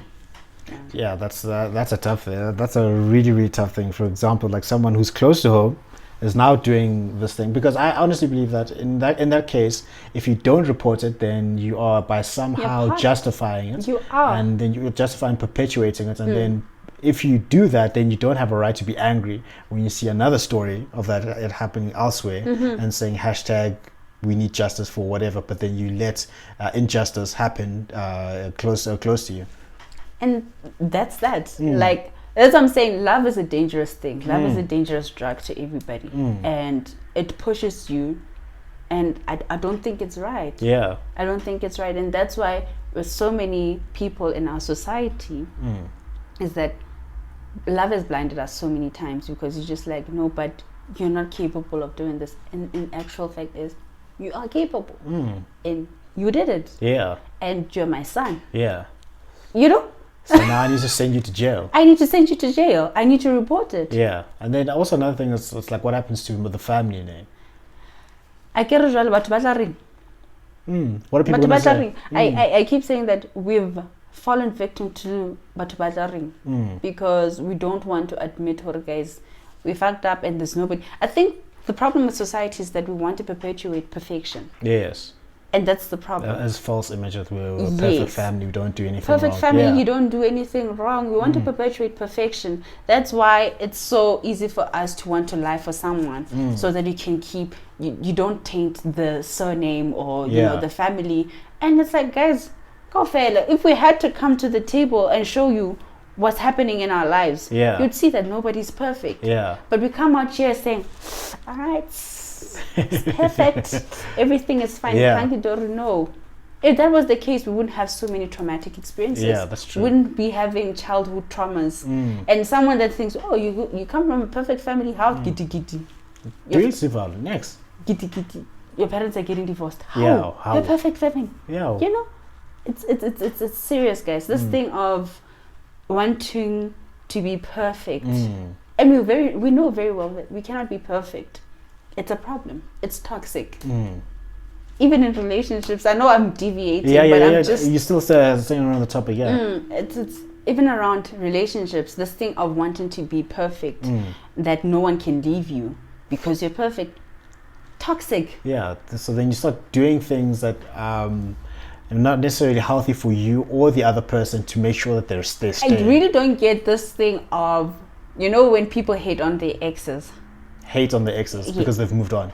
Not even move on, but I don't understand the concept of hating your ex. Like I hate this person. I want them to die. Do you hate them because they left you? Or do you hate them because of the things they did to you? Yeah. What is the problem with your ex? And sometimes you find that they hate them because they left. Oh, okay. So are you saying that no one should leave you? No one should leave you because you're the shit. So that goes back to the question: what did you do wrong? What was your role in? We don't do that. We don't self-reflect, and that's what I've been trying to highlight. I think throughout this conversation is that we don't self-reflect. Yeah, it's so quick to pass judgment to someone, but you don't self-reflect. Don't go see. If this was happening to me, what would be my reaction? You know, and that's what I want to emphasize with this gender-based thing is that if it was happening to you, if it was happening to someone immediate. What would your reaction be? And we keep saying, oh, yo, not report Jabula.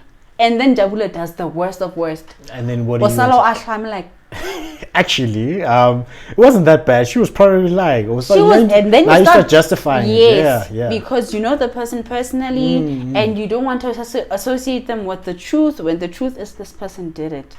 Wabo? So that's what I think is the problem. That's also like on that. I'm glad you highlighted exes. I'm not gonna ask who your ex is. I'm not going to do. That's not what I'm going to do. If you weren't good for them then, you're good for them now. You left me. Goodbye. I'm kidding. That's the one thing I don't understand. You see, that's the thing with me. It's like sometimes you just need to let go, guys. You just need to let go, and you need to be mature about shit. Yeah. Just be mature. Yeah, I think you're asking too much for the world for us to be mature. Anyway. I'm joking. I've been on what I've been thinking this entire month. I think the theme for July, August for me is this thing anywhere but backwards. Anywhere, like it doesn't matter where I go, to the side, diagonal, but there's a reason I don't want to regress. There's a reason I don't want to go back. There's a reason that I left where I was where I was. Now, just a question for you around X, and just talking about anywhere but backwards. Let's say hypothetically speaking, you and I are in a relationship, right?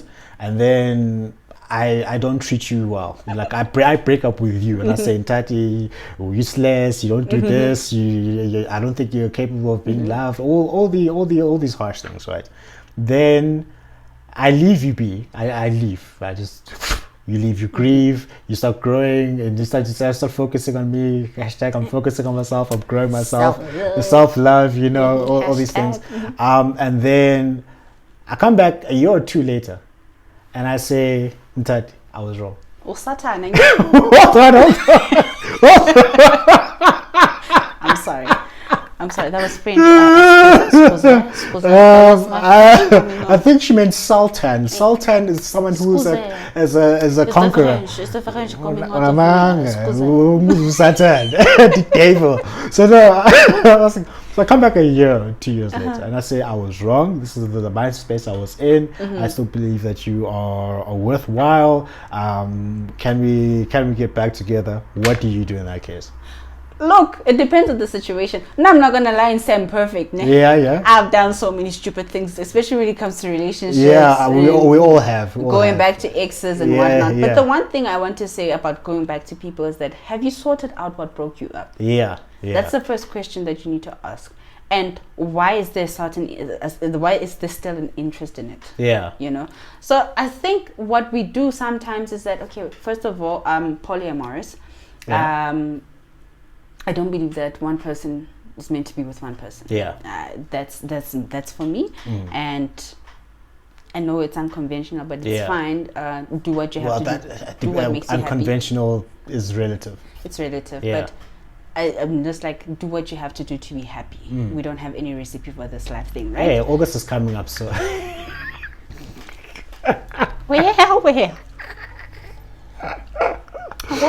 Oh, because you find yourselves in entanglements because it's August. I'm kidding.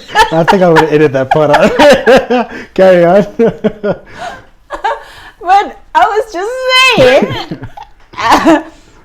Oguti, being polyamorous, right? I lost my thought process because now you took me away from that thing. Sorry, you said you are polyamorous, and then the whole thing of going back to people.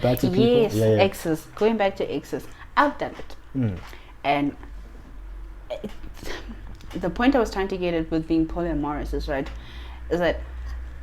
I don't think sometimes, okay, Shab, I don't think one person is for one person. Yeah. Right?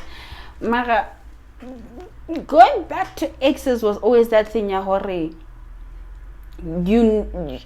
I don't think I got it right the first time I was with you. And we could be much better now because we're growing and we're going to understand. But we need to understand the loop we put ourselves into, right? If there are feelings that need to be felt, feel them. Feel them, because the moment you try to resist it, we're souls, man. We're souls going through an experience. And if you try to resist what the other soul is trying to do for you, then we put ourselves in loops. That's when we go back to exes. That's where you're not ever sure about a person because you don't go through the full cycle that you're supposed to go through. Yeah. You know? So, and there's a saying in Sotho, what does that mean? Where water has passed, if it has rained there, then water will pass there again. There's ever been water there. And literally, it's layman terms, it's where there was love, there will always be love. Right? And someone can spark something different in you, and the other person just sparks something wild about you. And it happens. Yes, it happens. You can't get the same thing out of one person. So this one sparks something in you, and this one sparks something in you. And maybe the reason you go back to that person is because you know that feeling that person gives you, you know. But Skabado.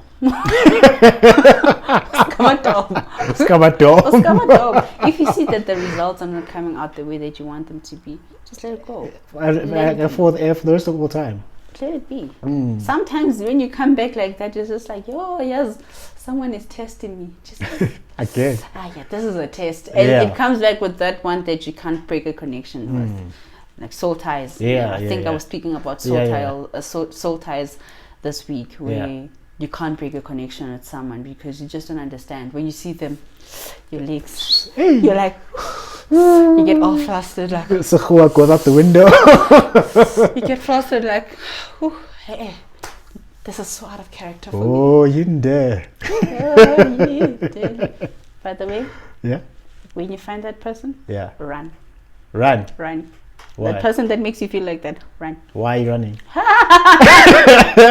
Anywhere but backwards there. Like, why run? Well, when you find someone that does that to you, you're not rational. When you're not rational, when you can't think. Next why thing, when you're looking at your will, that person is carrying everything.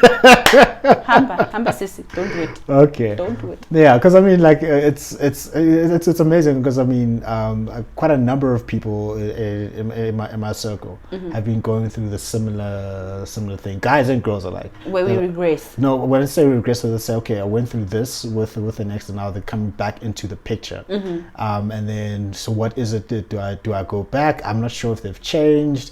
I know how they made me feel, but then how they made me feel in a bad way. But then, like, I still have these emotions. And they're strong, you know. And it's hard. And I understand, because I've been there myself. I understand where they're coming from. I had the philosophy of, like, I left for a reason, and if I going back, what's going to be different now? Yes, my sister likes saying this.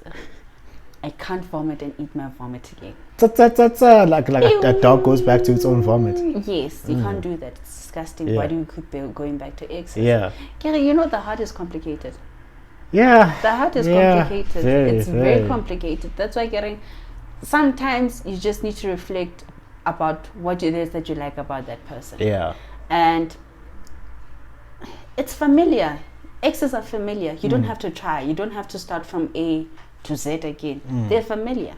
I know with girls, it's easier to go back to an ex than to start something new, because you're familiar and everything is. You don't have to start from scratch, but you're starting from scratch is a problem. Yeah, but like I said, go through the feelings. Go through what needs to happen at that time, because we have a tendency of just pulling ourselves away and like, hey, maybe it's too much or what. Just go through the feelings. We are here to teach each other something in the physical form. We're here to teach each other something. And I think I've experienced a time where, with these soul things, where, you know, when your soul remembers somebody, for the first time you see them, your soul remembers them. I know this person. It's like you can feel it in you that something in this person really ignites something, like a memory or nostalgia, or you get comfortable around them just by seeing them. And I feel like that's when you get that experience where your body's just like, your soul is just like, my soul remembers you. I remember you from my past, and it's just the soul recognizing you right now. Those are nice connections to have. Those are amazing connections to have with a person. But then again, I keep saying, if there's a problem and you guys, if there's a problem, and you guys don't sort it out, and if there's no clear communication, you guys will put yourself in a loop where you think you can get away from it, but you end up at the same place again, because you're not going through the emotions, or you're not learning the lesson that you need to learn with that person. Therefore, we're always stuck in that loop. Mara, again, just come out. If a person is taking you for a ride, leave. Then leave. No matter what the heart says, just leave. Yeah, so in that case, anywhere but back. Big. Thank you very much. It's been great. It's been good. Okay, cool. So now we're going to go into a speed round. Now this is where I say a word, and then you talk around the topic. All right. Give me.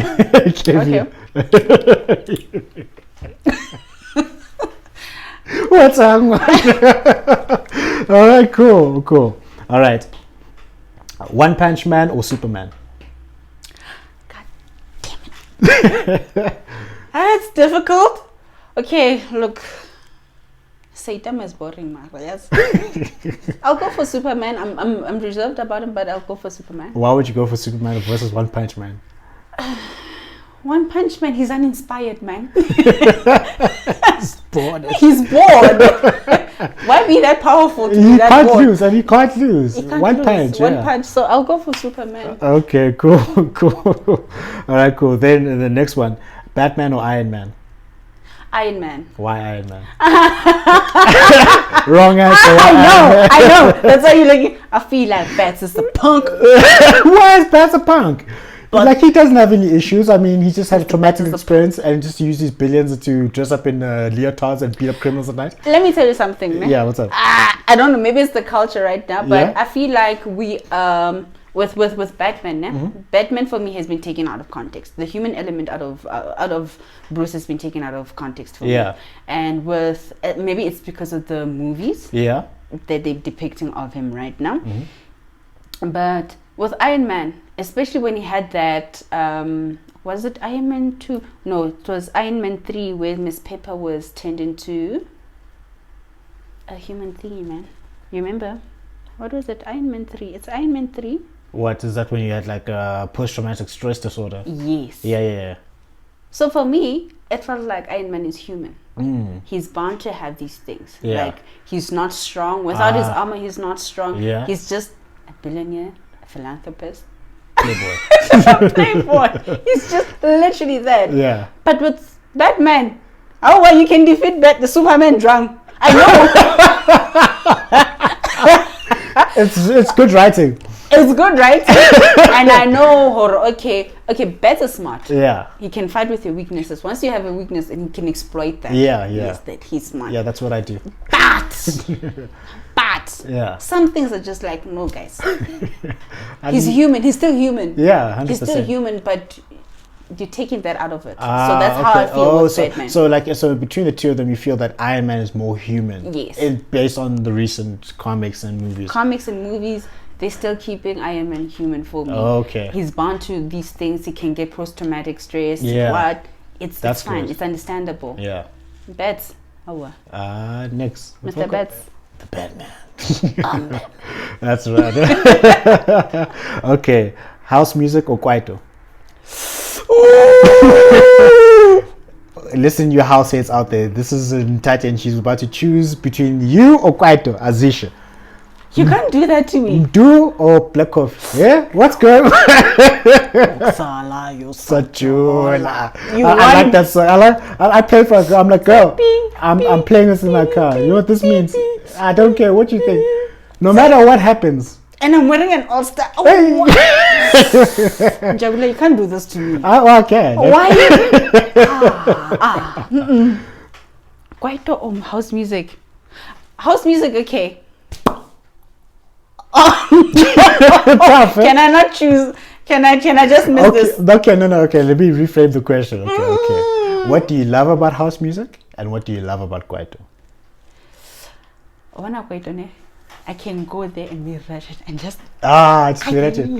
I choose samategi.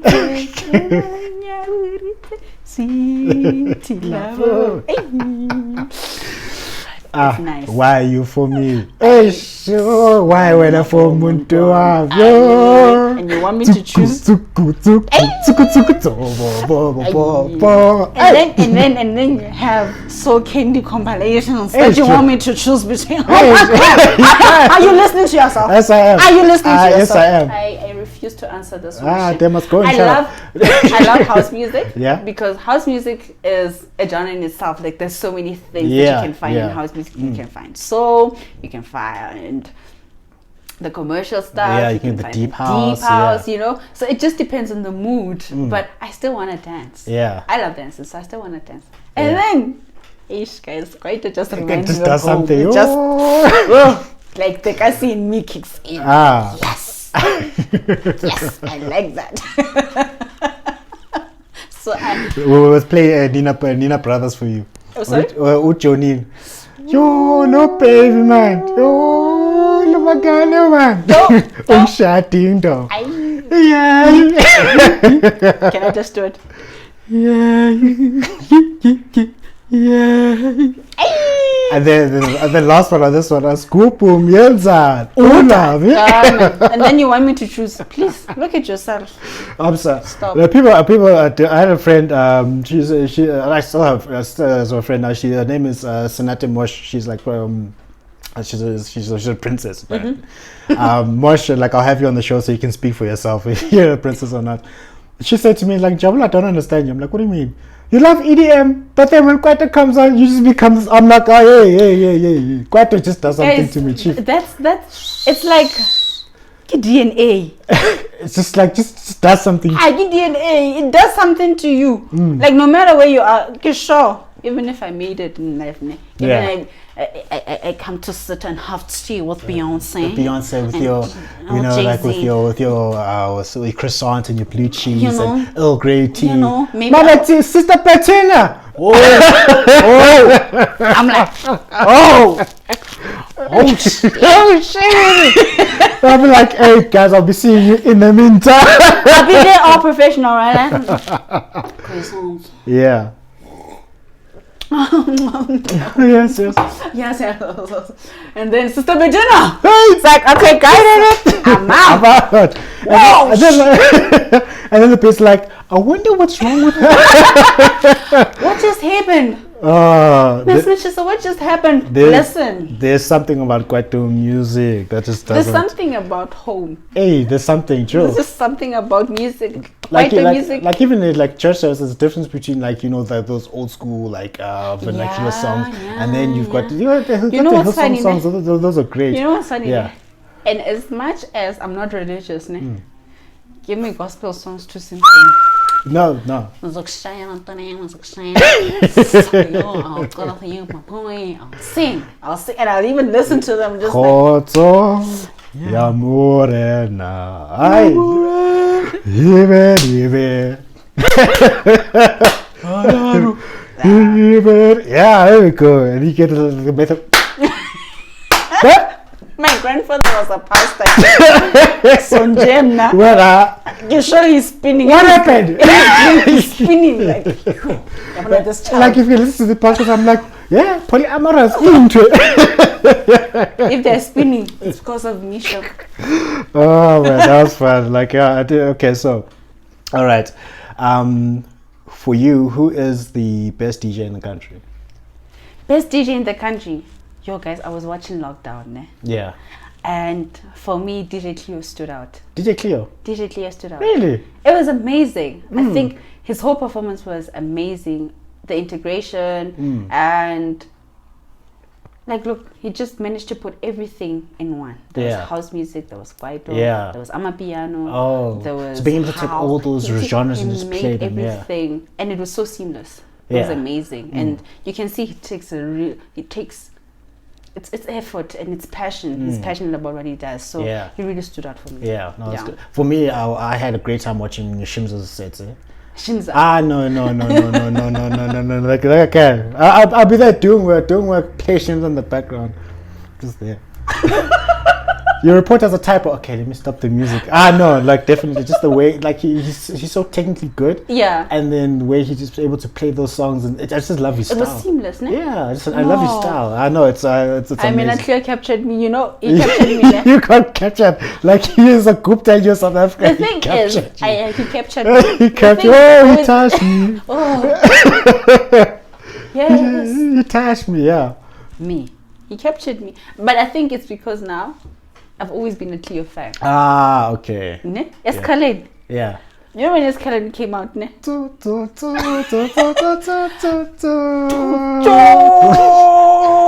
Devin What's the joint? Hey! What's about Devin Kosa, ne?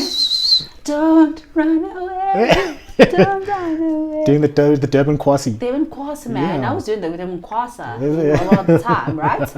And DJ Cleo was just amazing. So for me, it was just nostalgic. And I the was like, nostalgia of the kicks. Okay. I actually like this guy. Yeah, okay, no, that I understand. Yeah. I have phases, like I have phases of who my favorite DJ is. And Yes. whatnot. I have different phases. Yes. I mean, when was it?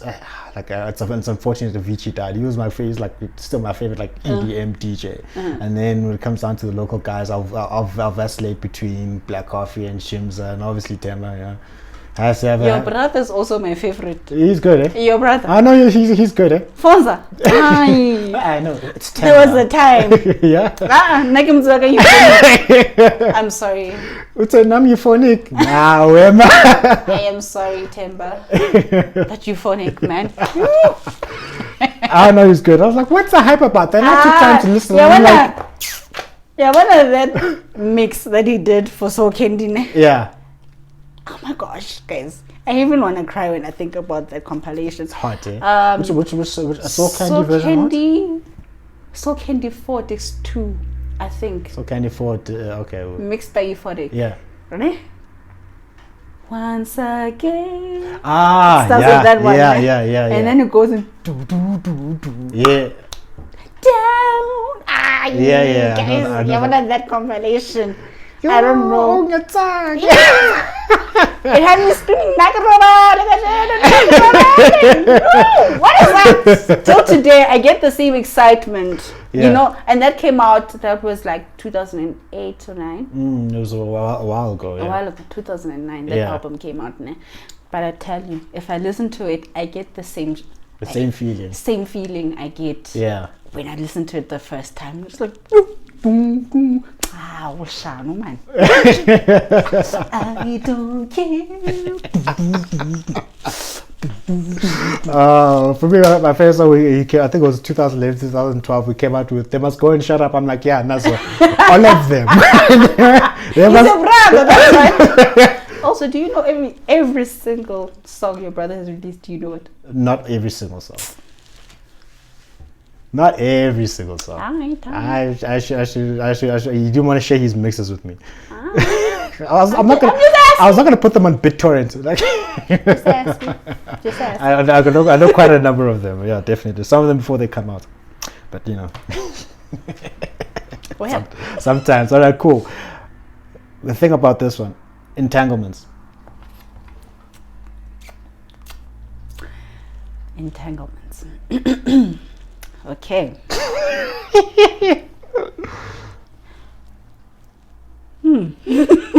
Okay.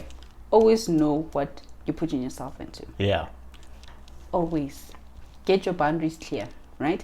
And this is coming from a person that's saying I'm polyamorous, and I'm saying that everybody needs to know everything. Yeah. Like, I have my primary person, and my secondary needs to know about my primary. And they must know the rules around the primary. Whatever you do, you still need to respect my primary. And if you don't respect that, Arroja. I would. Get out and I of think here. it's dangerous to tell people not to catch feelings. Yeah. It's a very dangerous thing because you limit yourself from doing things. I think, once again, it's at your liberty to say, I don't want to do this, or I still want to do this. If you know you're going to catch feelings, just stop. Yeah. Just stop. People have this thing of saying, you know what? It's no feelings involved. We just put it to sex. It's fine. Sex. It's dangerous and fun. Fun. It's dangerous but safe. Fun. It's dangerous. It's dangerous because you get entangled. That's the proper entanglement that we're talking about. Now you're telling a person not to catch. Now you have these feelings, and now you've had them sexually, and you're thinking, you know what? Maybe if I have more sex with them and whatnot, then it will die. No, you're just making it worse. And I think it's because we put in this thing of don't catch feelings. Just allow yourself to feel whatever it is that you're feeling at that time. Yeah. And you'll see that it actually won't last. Yeah. That's how we are as humans, don't you know?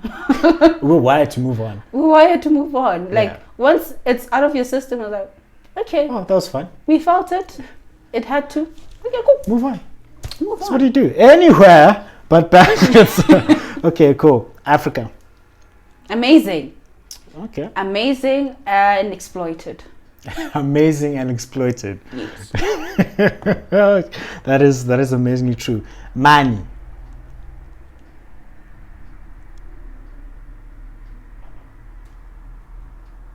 Never stop learning about money. Never stop learning about money. Especially if you want to be rich. Yeah. Learn. Like, You must go learn. for courses. Yeah. Learn. And maybe one day we can be like Jeff Bezos. Guy made $13 billion. Like, first of all, like, I, it hurt me. Oh, it hurt me. Oh, I was excited and I was hurt at the same time. I've been in that situation. I'm like, I just work. Okay, let me read my morning news. Jeff Bezos increased his net worth by He just $13 billion, and he did nothing that day. When you can what? No matter how great a day you've had, no, I bet you having a day like that, you wake up, you're worth $13 billion more. Well, I'm hoping that one day I'm gonna wake up and a page is trending like, God damn, have you seen Neotsentle? Exactly. Yeah. That's what I hope to wake up to, and 50 orders that day. Yeah. That would be amazing. Working up to $13 billion. Hey, it's amazing. I was like, it's amazing. I was like, yeah, no, okay, you won, Jeff. Like, you won. You won. You won. But manifestation for these people is really amazing. Yeah, And I think like the manifestation top is billionaires, like all these artists, I'm also studying it now. The art of manifestation is fantastic. it's amazing. Yeah, I'll share some guides with you. All right. Yeah, for free because I'm afraid. yeah. She's my homie. Yeah, like definitely. I just smiled at the camera. Yeah, no, that's fine. Yeah, smile at the camera. Yeah, she's getting something for free from me. That doesn't mean anyone else can just ask her. All right, cool. Family. Important, and I think it's important that you deal with your trauma around it. Yeah. Yeah. Okay, that's good. All right, cool. We've been here for 2 hours, 20 minutes. It's been a fantastic conversation. Oh, thank you. Thank you Well, very thank much you for for being on having the me. show, Thank you. Nthati. Thank Like, you. Thank you. I had a very great time. Very great time. So, like, as a parting shot, how can people connect with you on the socials? Okay, my personal account handles: Nthati Machesa on Facebook, Nthats on Instagram, and I think I have a Twitter account, but I'm not really that active because I follow BDSM with those ones. Nothing wrong with that. And then for my business page, it's Yeah. Neotsentle at Neotsentle SA on Yeah. Facebook and Instagram. Okay. Yeah. All right, cool. So that has been Nthati Machesa, my former work wife, and a very good friend of mine. And we talk about life and relationships and talk around about business. And I'd encourage you to get friendships like this. They're very, very beneficial, definitely. Notice I said friendships, not entanglements. Friendships. Okay, cool. So that has been me with Nthati. My name is Njabulo James on the NJ podcast. Remember that success is a progressive realization of a worthy ideal. That means you're doing what you've always wanted to do, and not because another person is pressurizing you to do so. So go out there and change the world because you're the only person who can. Get over here! Get over here!